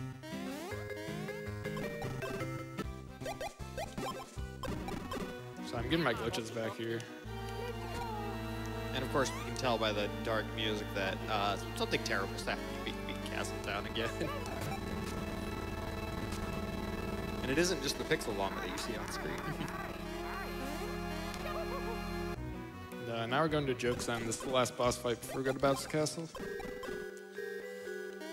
Good music. Good dungeon, too. I hate these stairs so much, by the way. Dungeon is actually pretty involved. And Yeah. nice. There's a whole lot to it. Like, Yeah, this is a big area. If You get to drink like, this. you make some soup. You do make some soup. that very weird picture of Bowser there, to fill in the gaps in what's happened in the story. After the Beanstar fell and Bowser along with it, Fawful and Cackletta, like barely clinging to life, end up going to Stardust Fields, finding Bowser's unconscious body, and Fawful kind of puts Cackletta's soul into Bowser. So before you get to Joke's End, you're supposed to You're supposed to meet what is now Bowletta at Fungi Town, and she's kidnapped Peach as sort of a hostage for the Beanstar. Yeah, And so the she- gimmick of this area is going solo with each bro and fulfilling each area's requirements, but with the glitches, we can just skip through walls. We'll open up the next area.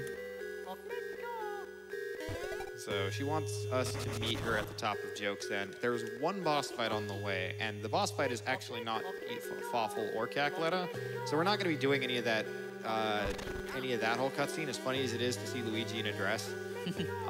But yeah, we do need to do the one fight here. Yeah, I'm actually not sure what the lore is behind this boss fight.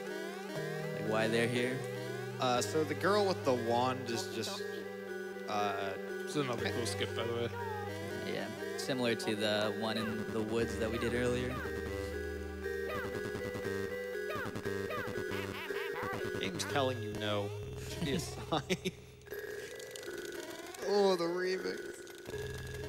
It's even better. Oh, ye of bad taste.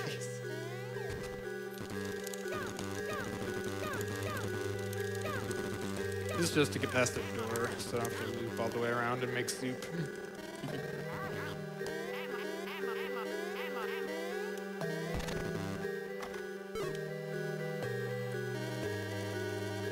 Moonwalk. Good. Yeah, we're actually able to clip to the loading zone behind that door. There's only like a few pixels you can actually do it, so it's important to count while you're off screen. Yeah, so this screen you would normally need to like get a use the charge firebrand like bros thing, but again, barrel clipping just lets you kind of go up any ledge. So this woman here, I believe her name is like Jolene. Jojora. Yeah. And she invites us for tea, and she wants to invite one of her friends. You can actually choose one of 4. It really doesn't matter which one you choose. But They have like different colors, right? Yeah. finds us very handsome men.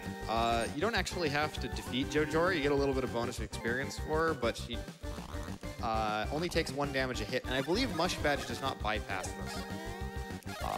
It's not really worth killing her anyway, because we don't have to. Yeah, similar to the Popple in rookie fights, she runs away once you defeat the stronger enemy.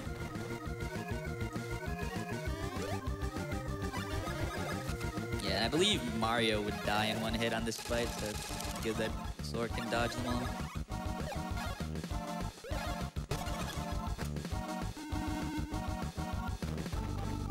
It is unlucky if Jojora comes back, but this will be the final turn, so it doesn't matter.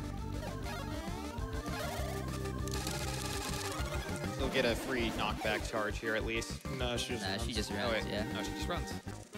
I feel like she stays for a turn on the English version or something like that. I don't know. I might be misremembering things. It's your turn now.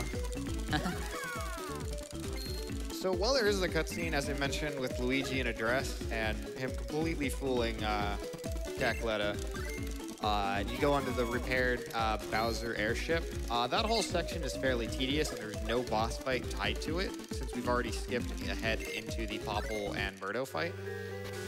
So the actual fastest way to get back from this point of the game would just be to Death Warp. Remember the menu. Wait, menu? Oh, yes. Yeah. We did safety save during this run. So it's important that instead of going to our last saved area, I'm going to save just right now just to make sure I don't do it. Because if we go back to our last saved area, it'll be way earlier in the game. We'd lose like an hour. But You don't want to watch this game for another hour? no, we need some speed. If they let us, Mermilio will blow it right. Wait, this is a 100% run, right? Don't believe there actually is a true 100% category, but some people have tried something of that accord. So these cavemen are actually good enemies because they can hit both at the same time. If they don't charge up, yeah. Yeah, Luigi actually has a lot of HP though, so he'll take 3 hits. Sorry. Yeah, you're too lucky. What the heck? So one of the little fail-safes this game has to kind of keep you from being stuck in an area, especially if you don't have a lot of resources, is when you die, you have one of 2 options. The first of which is to revert back to your last save, It should be this one. yeah. and the second of which is to return to Bean Bean Castletown. We normally don't save when we do actual runs of this, so there's no last save option. Just mash through it. So now we find out why the castle is playing the very sad music, and Battletta is not very happy that we duped her out of the Beanstar, and is basically just blowing the kingdom up to try and get us to give it back to her. So we need to stop this once and for all. I just want to point out that Death Warp doesn't revert you to any save. It teleports you right back. So all the bosses are all still defeated. We didn't lose any progress. Yeah, we're also at half HP right now. So we set this warp at the very beginning of the game, and now it's finally coming into use because You want to get the thing there? No, I get in the Oh, you do? down, yeah. and up here at Stardust Fields. He's gonna go for swag jump again. Pros of getting glitches later. Nice. Oh, nice. 2 for 2. Deserves a round of applause. So at the town here is the dinosaur that I mentioned a long time ago. I believe his name is Blablanodon, and he has the ability of flight. So the kind of clue they give you is who could fly us all the way up to Bowser's Castle? Well, we know one NPC who's on our side who can fly. I love just what you just did to that. That poor resident. He's fine now. Yeah, we actually want to keep this spin jump on Luigi for pretty much half of the castle. Yeah, this area, although it's the last area, it takes up just about a third of the run. It's definitely the most difficult part of the run as well.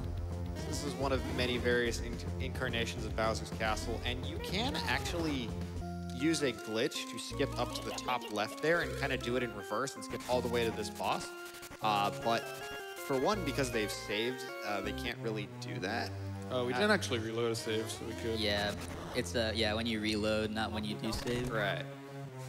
But either which way, there's Sorry, 8 what? other bosses before.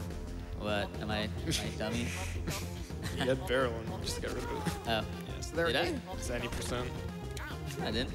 See? No, you did. Like back at the door. Oh, you're right. Yeah, so there's 8 bosses in this dungeon. Okay, want to make sure you don't go too high because you'll end up soft locking after this guy. Normally you have to complete a little puzzle to fight him, but you can actually touch him by barrel clipping. Yeah, so I believe this is Iggy.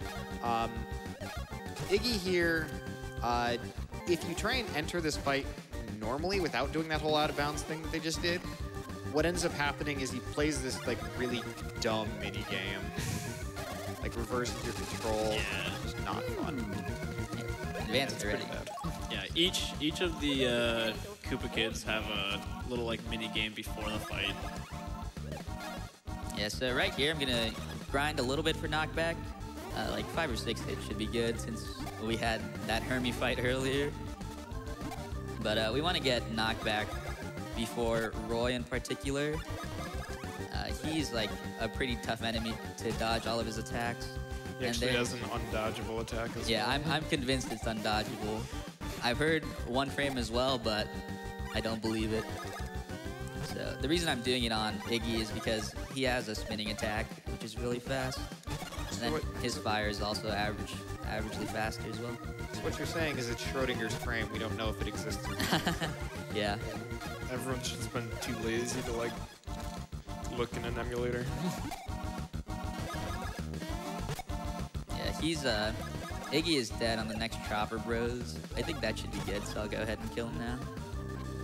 It's fine if you don't get it by Roy. Yeah, Sorik's a pro and actually doesn't normally go for the advanced commands. Yeah, I just die a bunch. Oh, right. Well, one more, just for safety.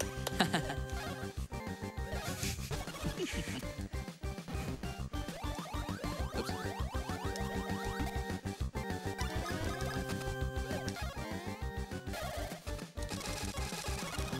There we go. 1 down, 7 to go. There's been a lot of Koopalings today, I just realized. We had the SMP3 race like 12 hours ago.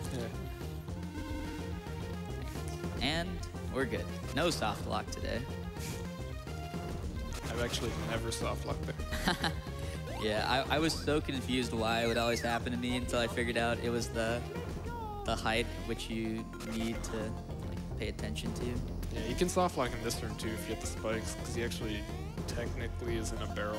You can't see it though. He did that so both bros can jump. You got really good luck. I'm Yeah. kind of upset. Those Magic Koopas, they have like a 50% chance to spit fire at you, and the fire chases you throughout the room. It's technically possible to make it if they spit fire, but it's really annoying. I hate that room so much. Yeah, the Magic Koopas in the castle they cause a lot of problems during this segment.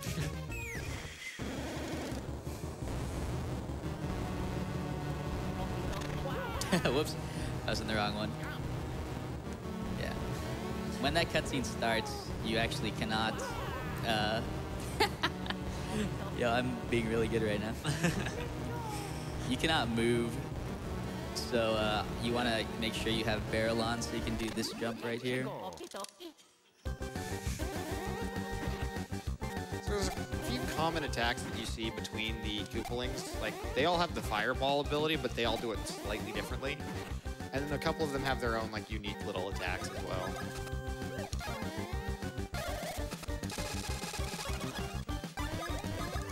Yeah, they have like, certain ones have ground pounds, certain ones have spin attacks. They all have like 2 or 3 at least though. Oh, I couldn't count to 3.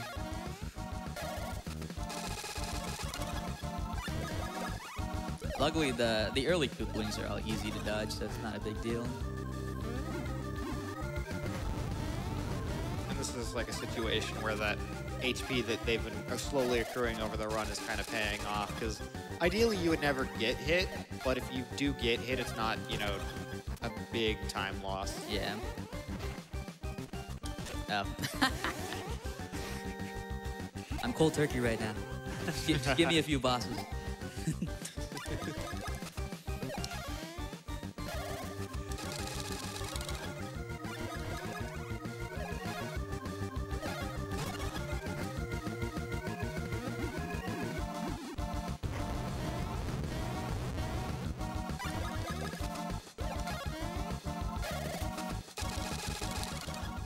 Yep. I love the look on his face with his death. Big bulging eyes. All the bosses have pretty funny, like death sprites before they explode. The artwork in this game is really nice. I agree. It looks wonderful for a GBA game from 2003. There's just a lot of expression in the sprites, like just how much characters put into like every little movement. Alright, so here's another Magic Koopa that's guarding the area. We don't actually even have high jump on us, so we can't get there, but he is annoying if you have to go through that area. Yeah, he's doing a door frame clip right now, and these are kind of precise. You have to be in a kind of weird position here. There we go. And it just clips him all the way to the top of the map, and you can switch right over. Yeah, we have a few of those in this area. It's really the only way to consistently get past Magic Koopas.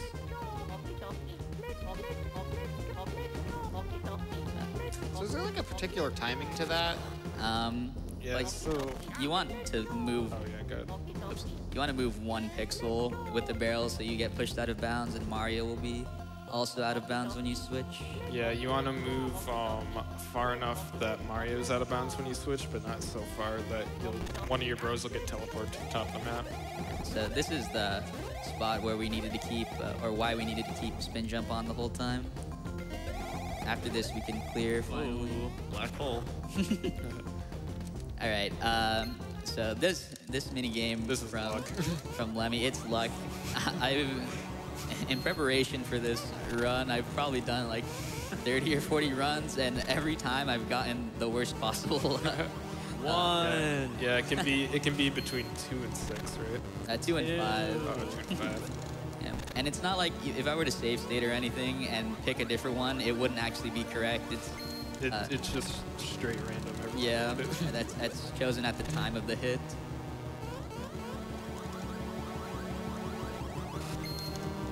Good game design. Aha. My streak is continuing. Yeah, so this one's a guaranteed hit.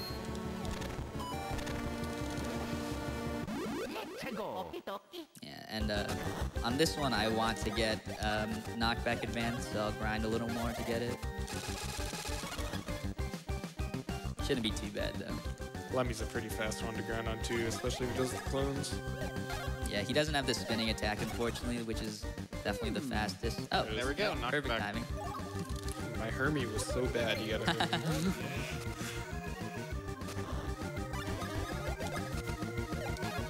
Yeah, luckily these clones are much easier to teleport than Cackletta. You don't have to break out the camera.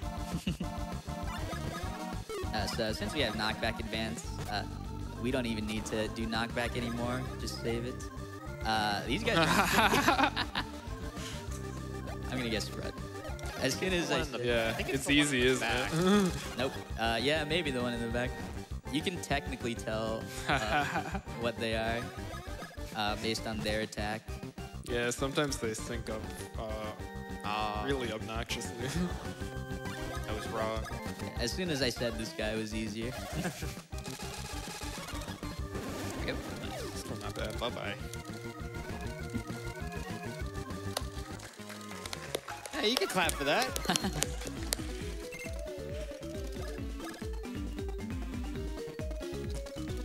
So, coming up next, we're doing Ludwig, and his room has the worst minigame ever. Real quick, my audio just cut out. Yeah, I think I might have spent like a few minutes on this area sometimes just because I get such poor luck. Oh yeah, this room sucks. Something just cut out of my headset. Can you still hear me? Yeah, we I can can hear hear you. you. Okay, I can hear myself in the speakers. Good enough. One more quick one up. They added that one-up sound in the Japanese version, by the way, when you get them from blocks.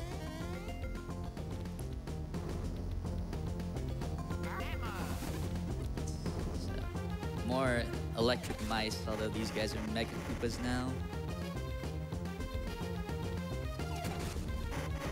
It's back. Oh, nice. Perfect. Alright, so there's a very subtle reason why he kept a barrel all the way up here. If he barrels and then gets water, it's actually going to use Luigi's Thunder ability when Mario spits water out. And that allows him to water that piranha plant. Yeah, this is the only area in the game where it required Thunder Bros. And we were stuck on this for a while, but this is one of the areas where Vlak just came in and he figured out what to do. So that's really nice. Good luck. It's like the jump rope minigame. Yeah, I should be playing this actually. Except Yeah. worse. They slowed this down in Japanese, didn't they? I'm not sure. It does seem slower to me.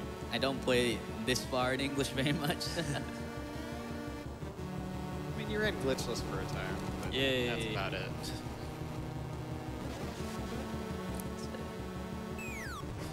This is the first fight where I'll use Knockback Advance. I want to go for 2 turns. Knockback Advance is technically an infinite attack. Oops. But it's faster based on what he attacks with. It's also pretty hard to keep chains going. Yeah, I'll go for about 25 hits here.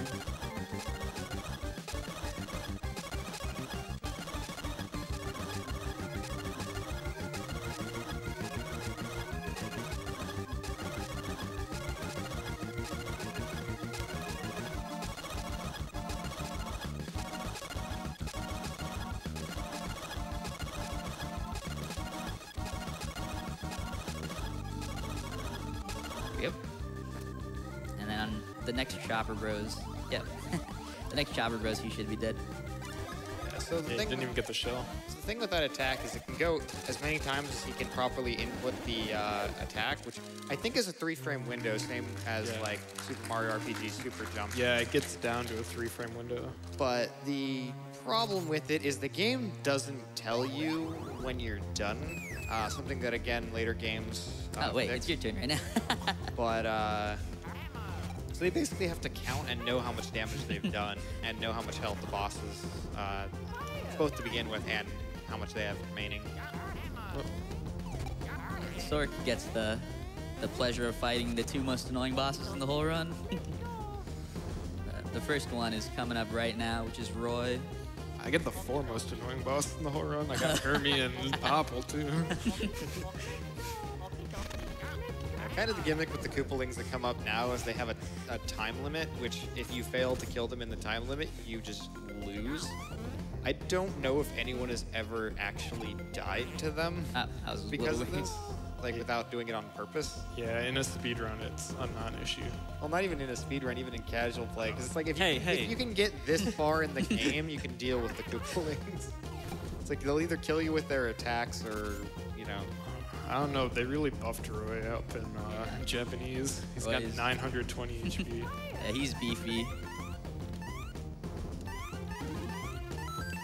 Yeah, his attacks are also faster than every other Koopaling. So he has ground pounds, fire, and a shell attack. You didn't get to see the shell attack because Ludwig didn't show it. He's the other one that uses it. But it's very hard to react to.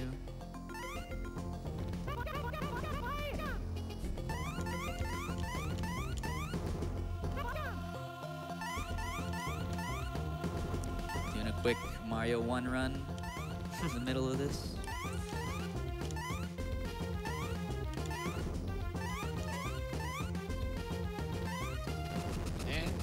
And time, but not really.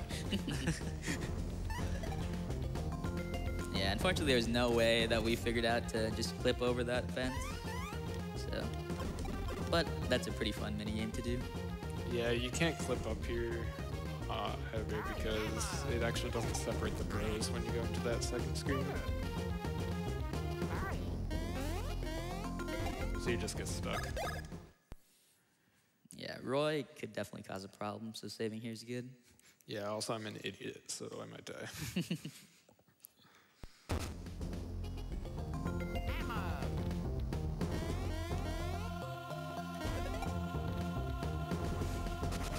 Yeah, funny thing about these blocks is you're supposed to technically hit them on the same frame, but if you do, they don't work. Mario and Luigi are like different heights. So, like, you're supposed to press the buttons at the same time, but their heads can't hit at the same time. Yeah, it can be kind of funny. You can just see people hit them like 4 times in a row perfectly, and it doesn't work.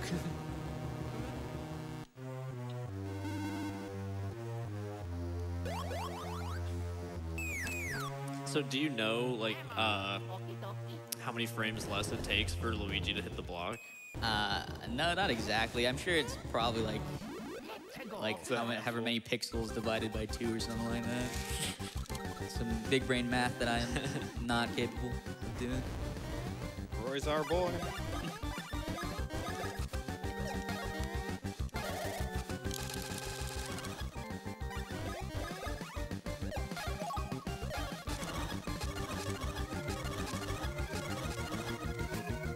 Yeah. Yeah, Roy has 920. Oh, here it is. Yeah. Dude. Nice. All right. That's, well, we have a that's- lot of extra That's fun up. the attack. Yep. I think it has something to do with like the angle the fireball comes at, similar to Yeah, it's the just a Chuckle-later. weird game. Yeah. Kind of nice thing, at least with this category and run, is they don't have to depend on the chili pepper upgrade because they just do flat damage. Yeah. There is the chili pepper item, which increases your damage, your strength specifically, but it's not needed in this category. It is used a little bit in any percent. And then one also good thing about the battle system is that when one bro dies and they get healed, their turn doesn't get skipped. You get to fight after. So even if Mario ends up getting fired over and over again, he can still chopper bros.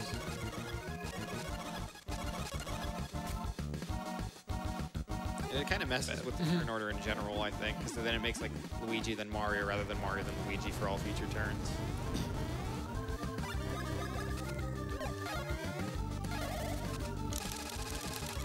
We're really not getting any shells. Yeah, that's surprising. Roy definitely likes to torture me with shell attacks. Yeah. Roy's down. Despite the death, I'm not unhappy with it at all. Yeah. You take what you get. We haven't game overed, except for the death warp. I mean, does it count if it's on purpose? This guy took the controller from me and died like 30 seconds later. After all I did.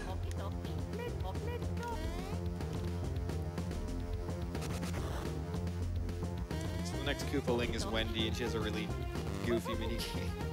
But it's not nearly as frustrating as like Lemmy's, thankfully. So right now, Sork still has barrel, but it's actually the final barrel, so he can't summon it again after once he breaks it. So it's important that he sets his action commands in a certain way so he can still jump. Yeah, I can technically summon one right here, but it's not a different barrel. Yeah. I have to be really careful on this part. Yeah, so this screen would normally require you to use Thunder Hand to kind of like maneuver through the rolling pins there. But of course, you know, we can skip that. Like, we can skip just about everything else in this game. Yeah, if I hit one of those rollers, I lose my barrel completely. I have to go back to, there's a little small Mario hole outside Roy's room. It's like a minute time loss. Yeah. And Wendy's actually so weak that it's not worth going for knockback advance. So her attacks are also very quick too, so he'll just be Chopper Bros and jumping.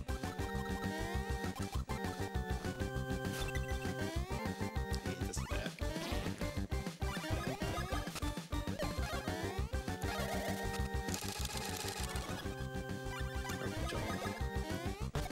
That attack actually, if it hits you, it has a chance to confuse Mario or Luigi.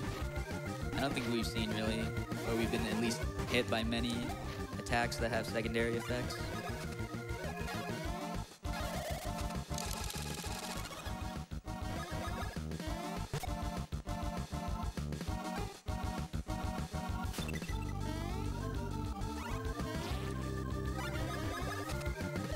All things considered, this has been a pretty good run. Nice. Those 2 hours have just flown by. So only 3 bosses left. Yep. Almost done. Yeah, so like Sorg said earlier, his barrel's actually gone for right now, so we're gonna go back and get it real quick before we continue. Yeah, this is a necessary backtrack coming up.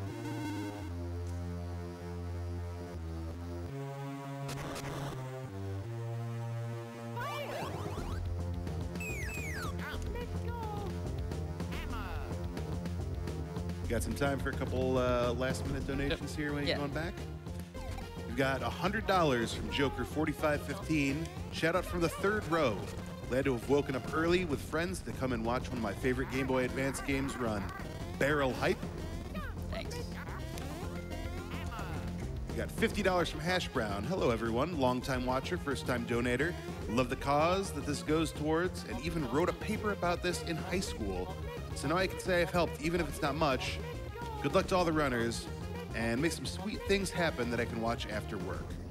Don't say it may not be much. Every dollar helps. It's another one of the door frame clips.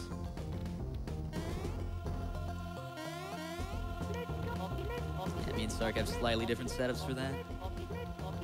But This one's pretty cool. It takes you right to the learn zone. yeah, skips another Magic Koopa. This next stream's kind of funny if you want to talk about it. Yeah, this room was like a bit annoying for a time of speedrunning routing this game, because we would have to get Firebrand Bros to get past here. But it turns out you can just walk and hammer every wall, and you still have like half a second left. Yeah, there used to be like a really complicated skip for this too, Yeah. which I never learned because this was found by the time I played. There we go. Just barely have enough time. Yeah, we can clap for that one. If he did miss it, he would have had to reset the area and possibly get owned by another Magic Koopa.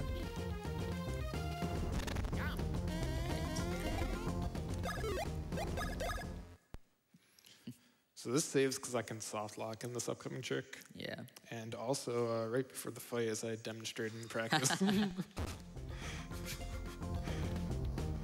It turns out the game really doesn't like barrels on Mario, especially for cutscenes. Yeah, if you enter with Mario in front, Luigi still gets a barrel on him, but Mario turns out to be invincible during this cutscene, so the fire hits him, but you can't actually break the barrel after. Yeah, we both learned that a couple hours ago. Yeah, we were just stuck here.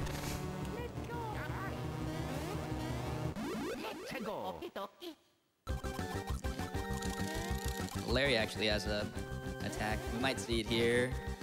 Now, he has a certain fire attack where you just want one of the bros to get hit by it because it Yeah, it's stops pretty long. instantly.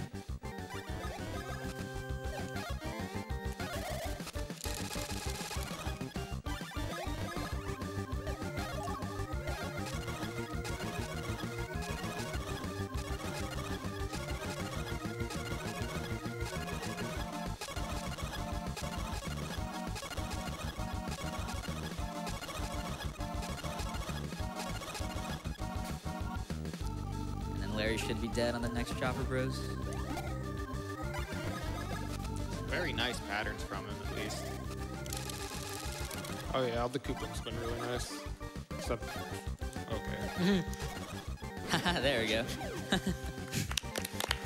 I don't know why that always happens when you get the perfect kill luck. The perfect like damage calculations.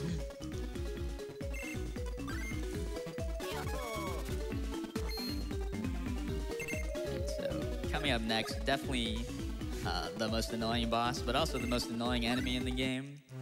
Oh yeah, so this Magic Koopa can just hit me, and there's nothing I can do about it. It's all up to him. Yeah, we'll get dropped right in front of that door. Yeah, Nice. Let's go. Yeah, you either have to, he has to be really far away and you can just go back in the door before the fire gets you, or he doesn't get the door at all.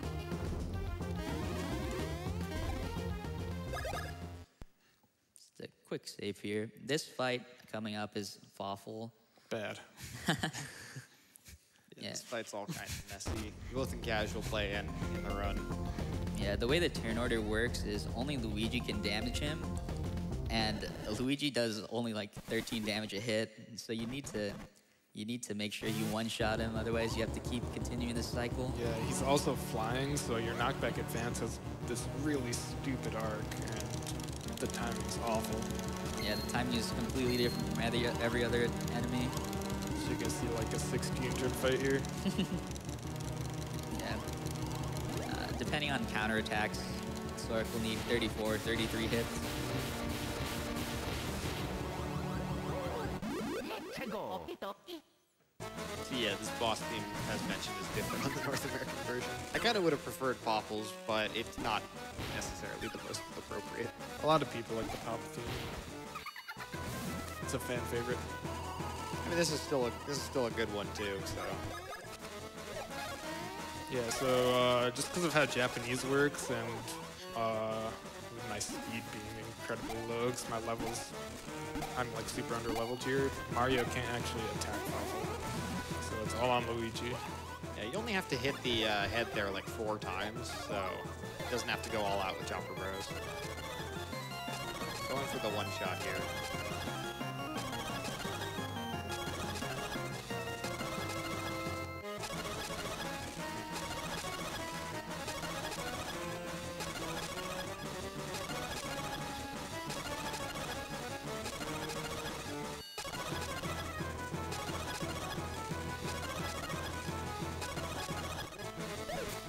Okay, that was 20 hits.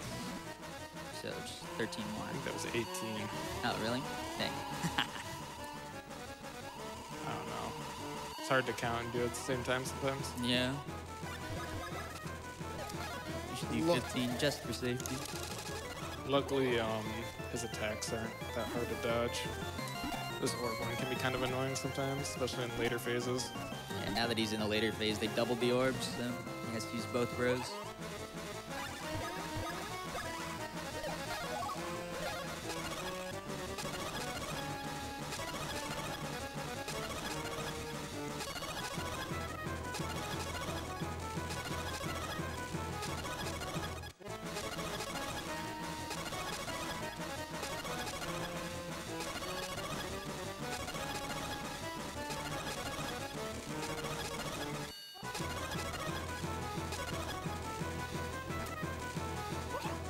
All right, good.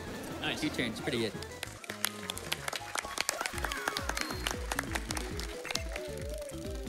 All right, so coming up soon is the final final fight. It's a 2-phase fight where we'll finally confront Bowletta and take her down for all the town blowing up she's basically done this game. Yeah. Yeah, so The incentive was met for a co-op, co-op fight. So instead of having to try the absolutely ridiculousness that is trying to play the game 2 players, 1 controller, the GameCube for Game Boy Advance games, they can actually, it'll read input from controller 1 and controller 2. So I believe Mermilio will be playing as Mario and Soric will be playing as Luigi. Yeah. yeah, so all of the A action commands in the battle, Mermilio will have, and I have all the B action commands. So that means that, like, when we do knockback bros, we're both playing at the same time. Oh, we're doing that right now. a very worthwhile save here. It's less bad on all bosses because they do have the ability to kind of take a hit. The second phase of this fight, they will start with 1 HP, so it's still very, very difficult. As they say with this game, any completed run of this game is a good run because this fight can just end very poorly. Yeah, this can be a pretty hard boss fight. Yeah, so we submitted this incentive, like not really knowing how it was going to turn out, and we did a couple practice runs of this, and it could either go like really good and be really impressive, or go really bad and be really funny, or like anywhere in between. So, hope you're ready for that.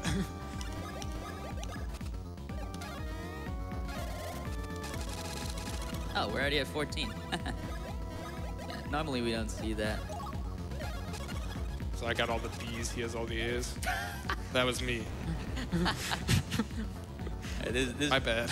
It's fine for this one because this phase has only about 550 HP. This attack, unfortunately, is very time-consuming. Actually, on the Japanese version, Valletta has 800. Oh, so they buffed her. Okay. Yeah, on this enemy, we'll do knockback advance, but on the final phase, we'll make it a little longer and just do the any percent fight, which is much more difficult. He wants to make it exciting.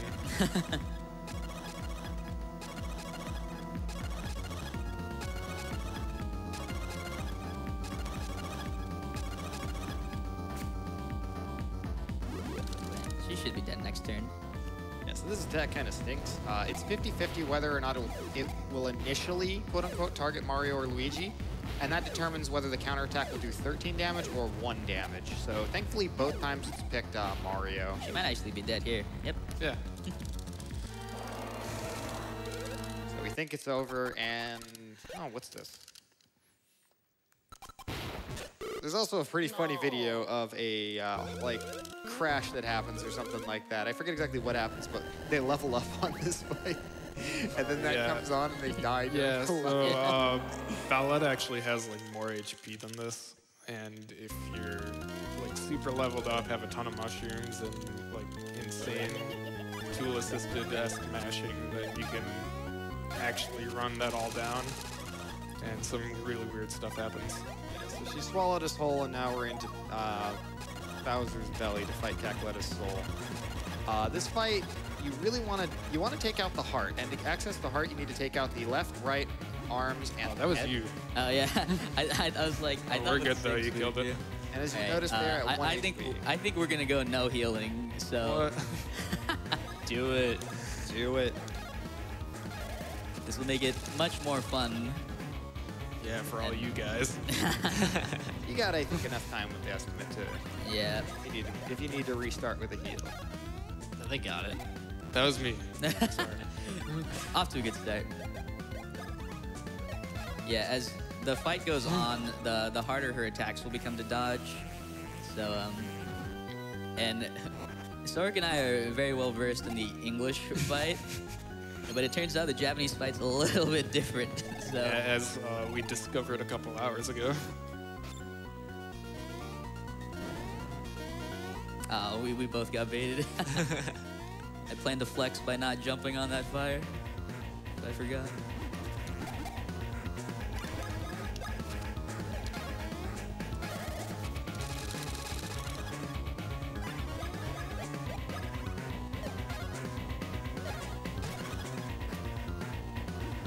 We're dead. Yeah, I think we're good. Oh, we still got Yeah. phase 1. The arms on Japanese, as you get down to the lower health ranges, are pretty unfair. Yeah, you see it based on her eyes, but she likes to mix you up later. I believe that's how you died the last time you ran this, right? Yeah. Yeah. I think that's how we died all of the times with this repack. So the arms, I believe, have 80 HP, unless they change that in the versions. The head has like 100 something or 200, but the Bros is good enough for that. You got it again, though. And Yo, your controller. What are you doing? I was laughing too hard. You're throwing your controller. All right.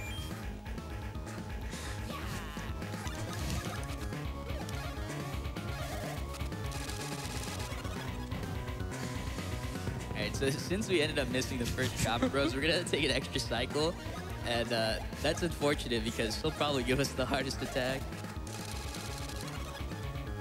So hopefully we can dodge that one.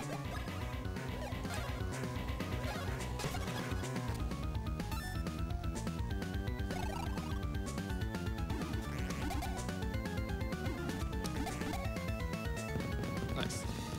That was a good one. Yeah.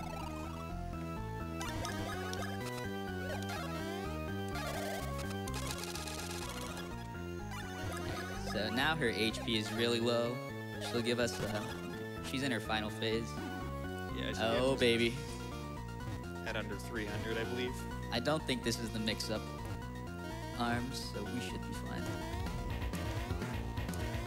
Oh. What's this? All right. That's a new one.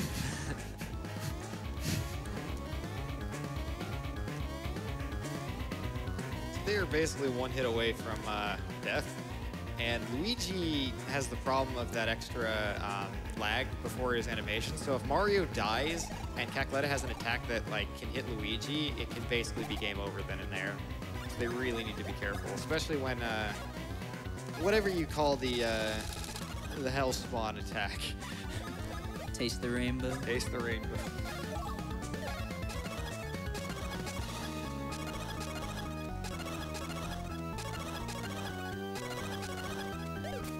Yeah. Done that 3 times.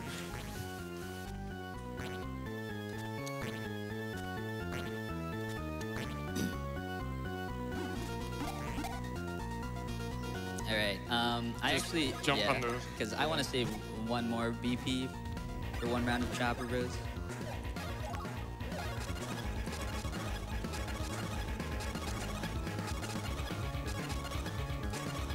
Nice. Right. And That one's a hard one with Yeah. the rhythm. It's really slow. so hopefully this kills.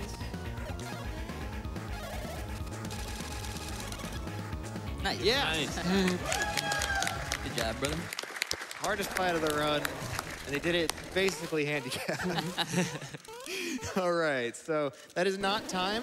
Time is going to be when the final text box disappears in the final cutscene. They have a little bit more gameplay to go. Yeah, so They have a super Metroid-esque escape. we're doing this co-op too. So if Mario's leading, he's got the controls, and if Luigi's leading, then I've got the walking. Yeah, so when we finally call time, Okay. that's when you give it up. That's when you give it up to these runners, because this has been a heck of a run, and I if I'm not mistaken, I think this is the first deathless run of this game, like other than the intentional death, of course, but like the first no unintended deaths. Actually, run wait, don't of do this that. NGU, Clear that. So Clear that first. Oh yeah. All right. Good. Oh, it's me. Yeah.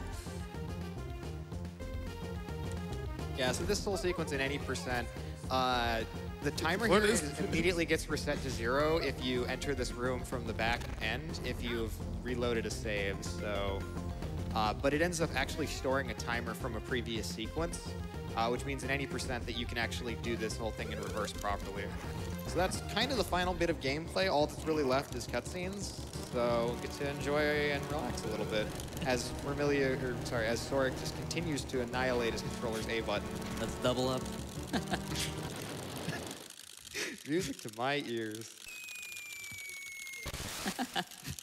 There's like nothing going on right now. We don't need to be doing anything. We get it. You're good at Chopper Bros. Emilio and I are the Chopper Bros. Yeah. Because your A button mashing sounds I like a think literal it's end up helicopter. being slower, but Yeah. All right. So coming up in Yeah, it's 'cause 3, we're both, like, 2, holding the line at 1 the time. Give it up. All right, cool. Yeah, that was probably like one of the better Mario Yeah. Luigi marathon runs. Glad it went really well. It's a 2:38:32. Great, yeah, that's a really good time. So I guess quick shout outs, all the Mario and Luigi community, Mario RPG community in general. The Mario and Luigi series has a Discord, so definitely come join, talk about the run. We'll enjoy when more people come. You're gonna want to head to speedrun.com/MLSS, and there's a link to the Discord on that page. Yep. Shoutouts again to Alta, VLAC, Mug 1999.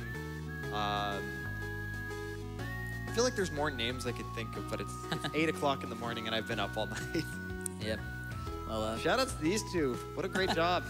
yeah, this was really fun. I'm glad we did this co-op. It was really good, actually. So I guess it's time for Universal Studios. Thanks for watching.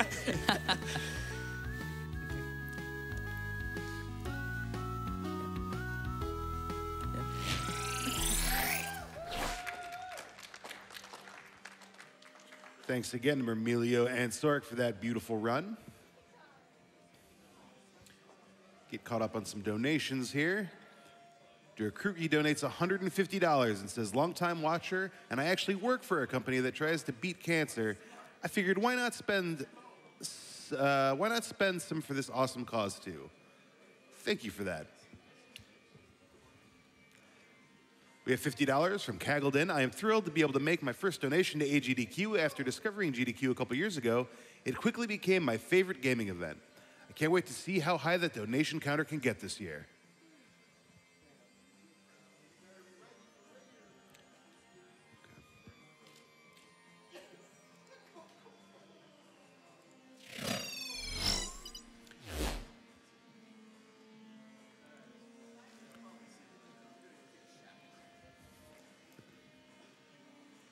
I want to take a minute to thank one of our partners, World9 Gaming.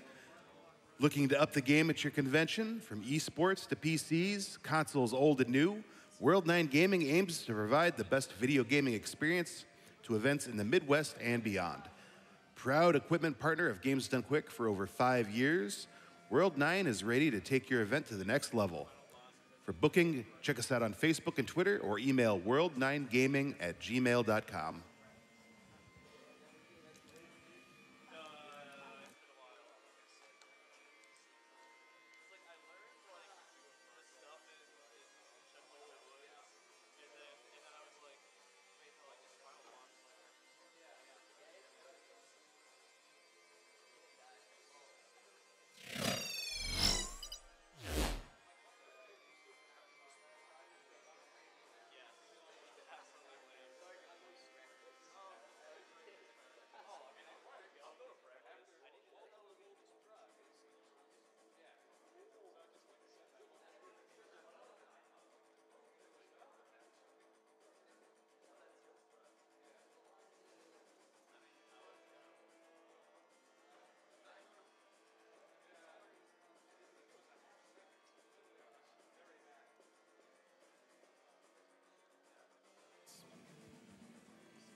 We have $20 from Silvery.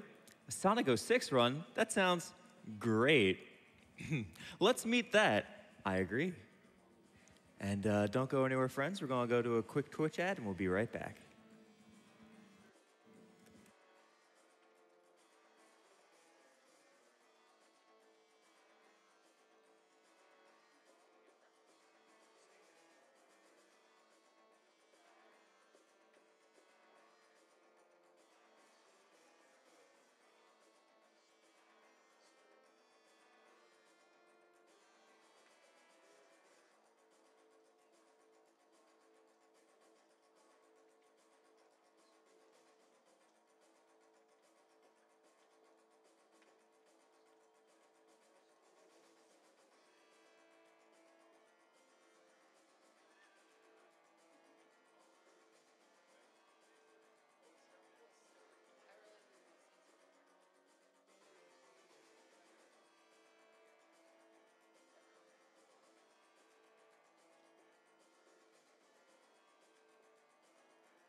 Good morning, friends, and welcome to AGDQ 2020. Coming up next, we have the SNES block of ways, so don't go anywhere.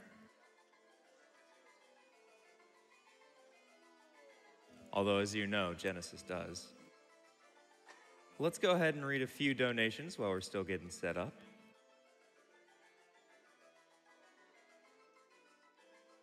We have $15 from Super Tin Nintendo.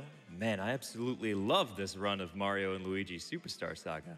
It was so fun watching this game get cracked. I stepped into here, missed most of the run because I was getting ready, and sat down right as they did that glitch, and I had to do like a triple take. Like right at the end, I had no idea what was going on. But it was really impressive.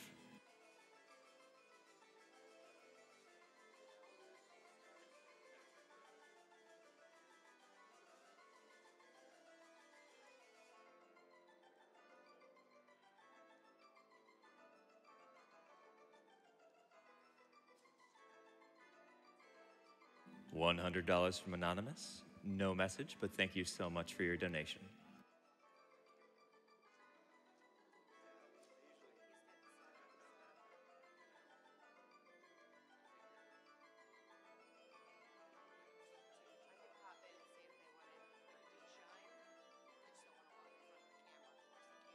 $50 from Anonymous. Keep up gaming for a good cause.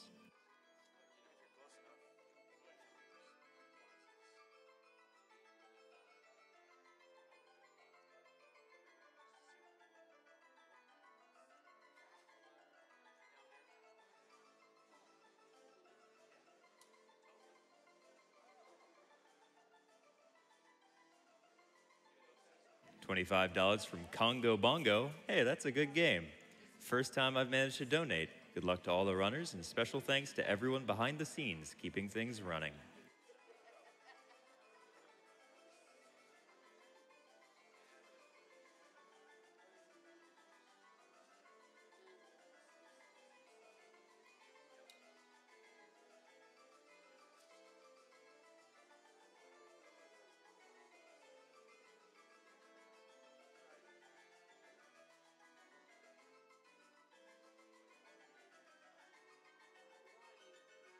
$5 from Springo Geek. Best of luck to all the runners. You're all fantastic. Don't give up. Hey, last I checked, you're the one who donated to charity, so you're the one who's fantastic. Thanks, friend.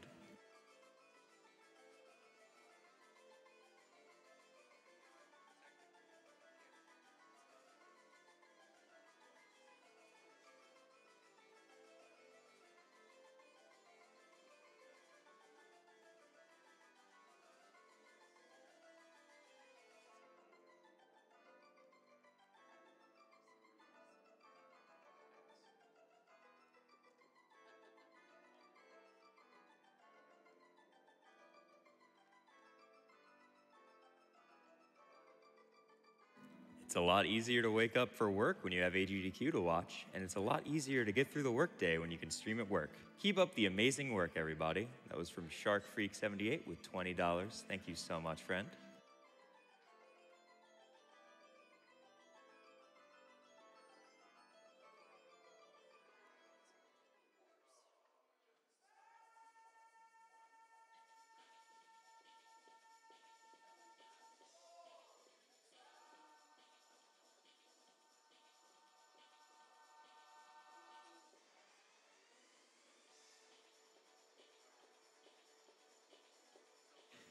$50 from Ray of J. $50 for the amazing conductor guy in the front row. That's Dance Dad.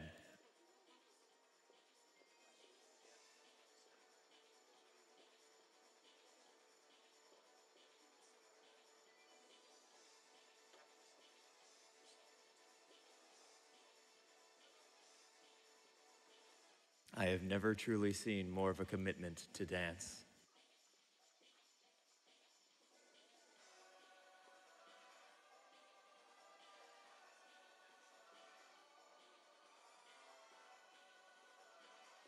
$25 from Jeremy98. Greetings from Japan. Watching the AGDQ live for the first time, I'm excited to give to the cause. Thanks for keeping me entertained while I make dinner. Keep it up, everyone. I hope you have a good dinner, friend.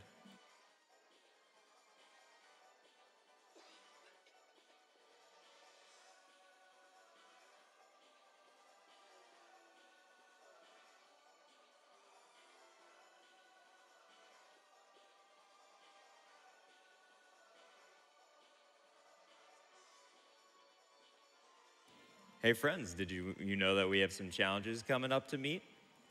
We have 26,000 from 36,000 for Sonic the Hedgehog 2006, which is, quite frankly, one of the best games ever made.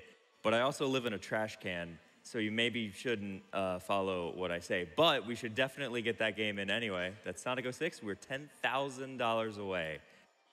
So if you're thinking of, you know, I want to donate, but I don't know what for, that's what I say.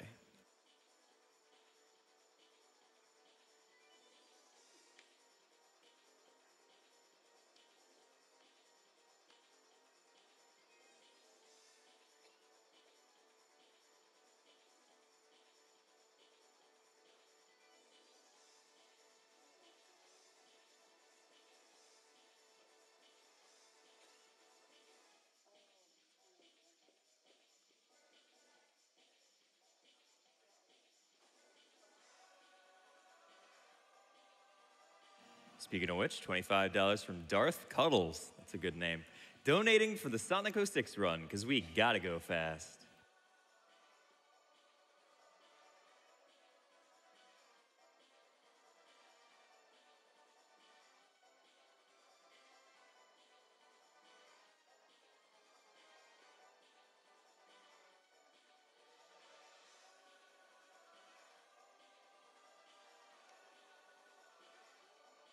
$15 from the Vanilla Cat. Hello from Salzburg, Austria. Guten Tag.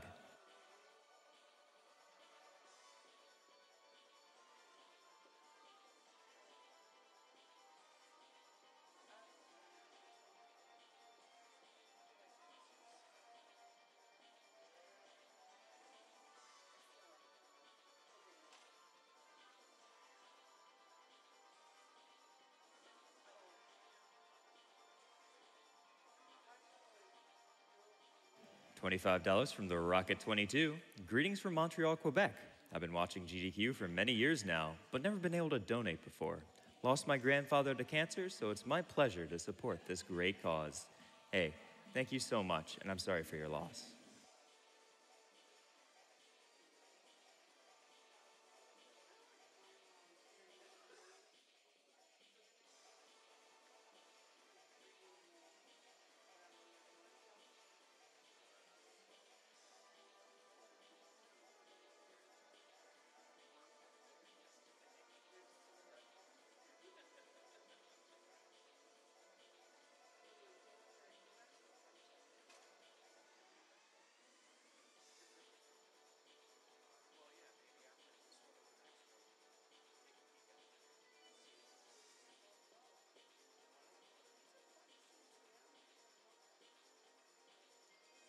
$5 from Ayumin.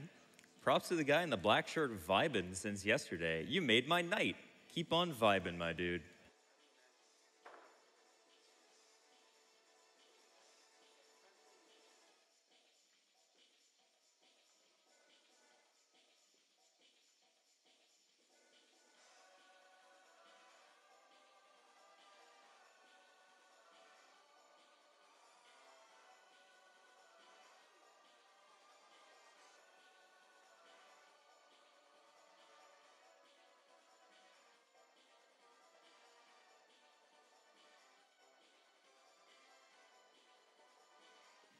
Arthur the Last Ancient donates $10 and says, I tried to avoid Sonic 06, but Silver keeps saying, it's no use.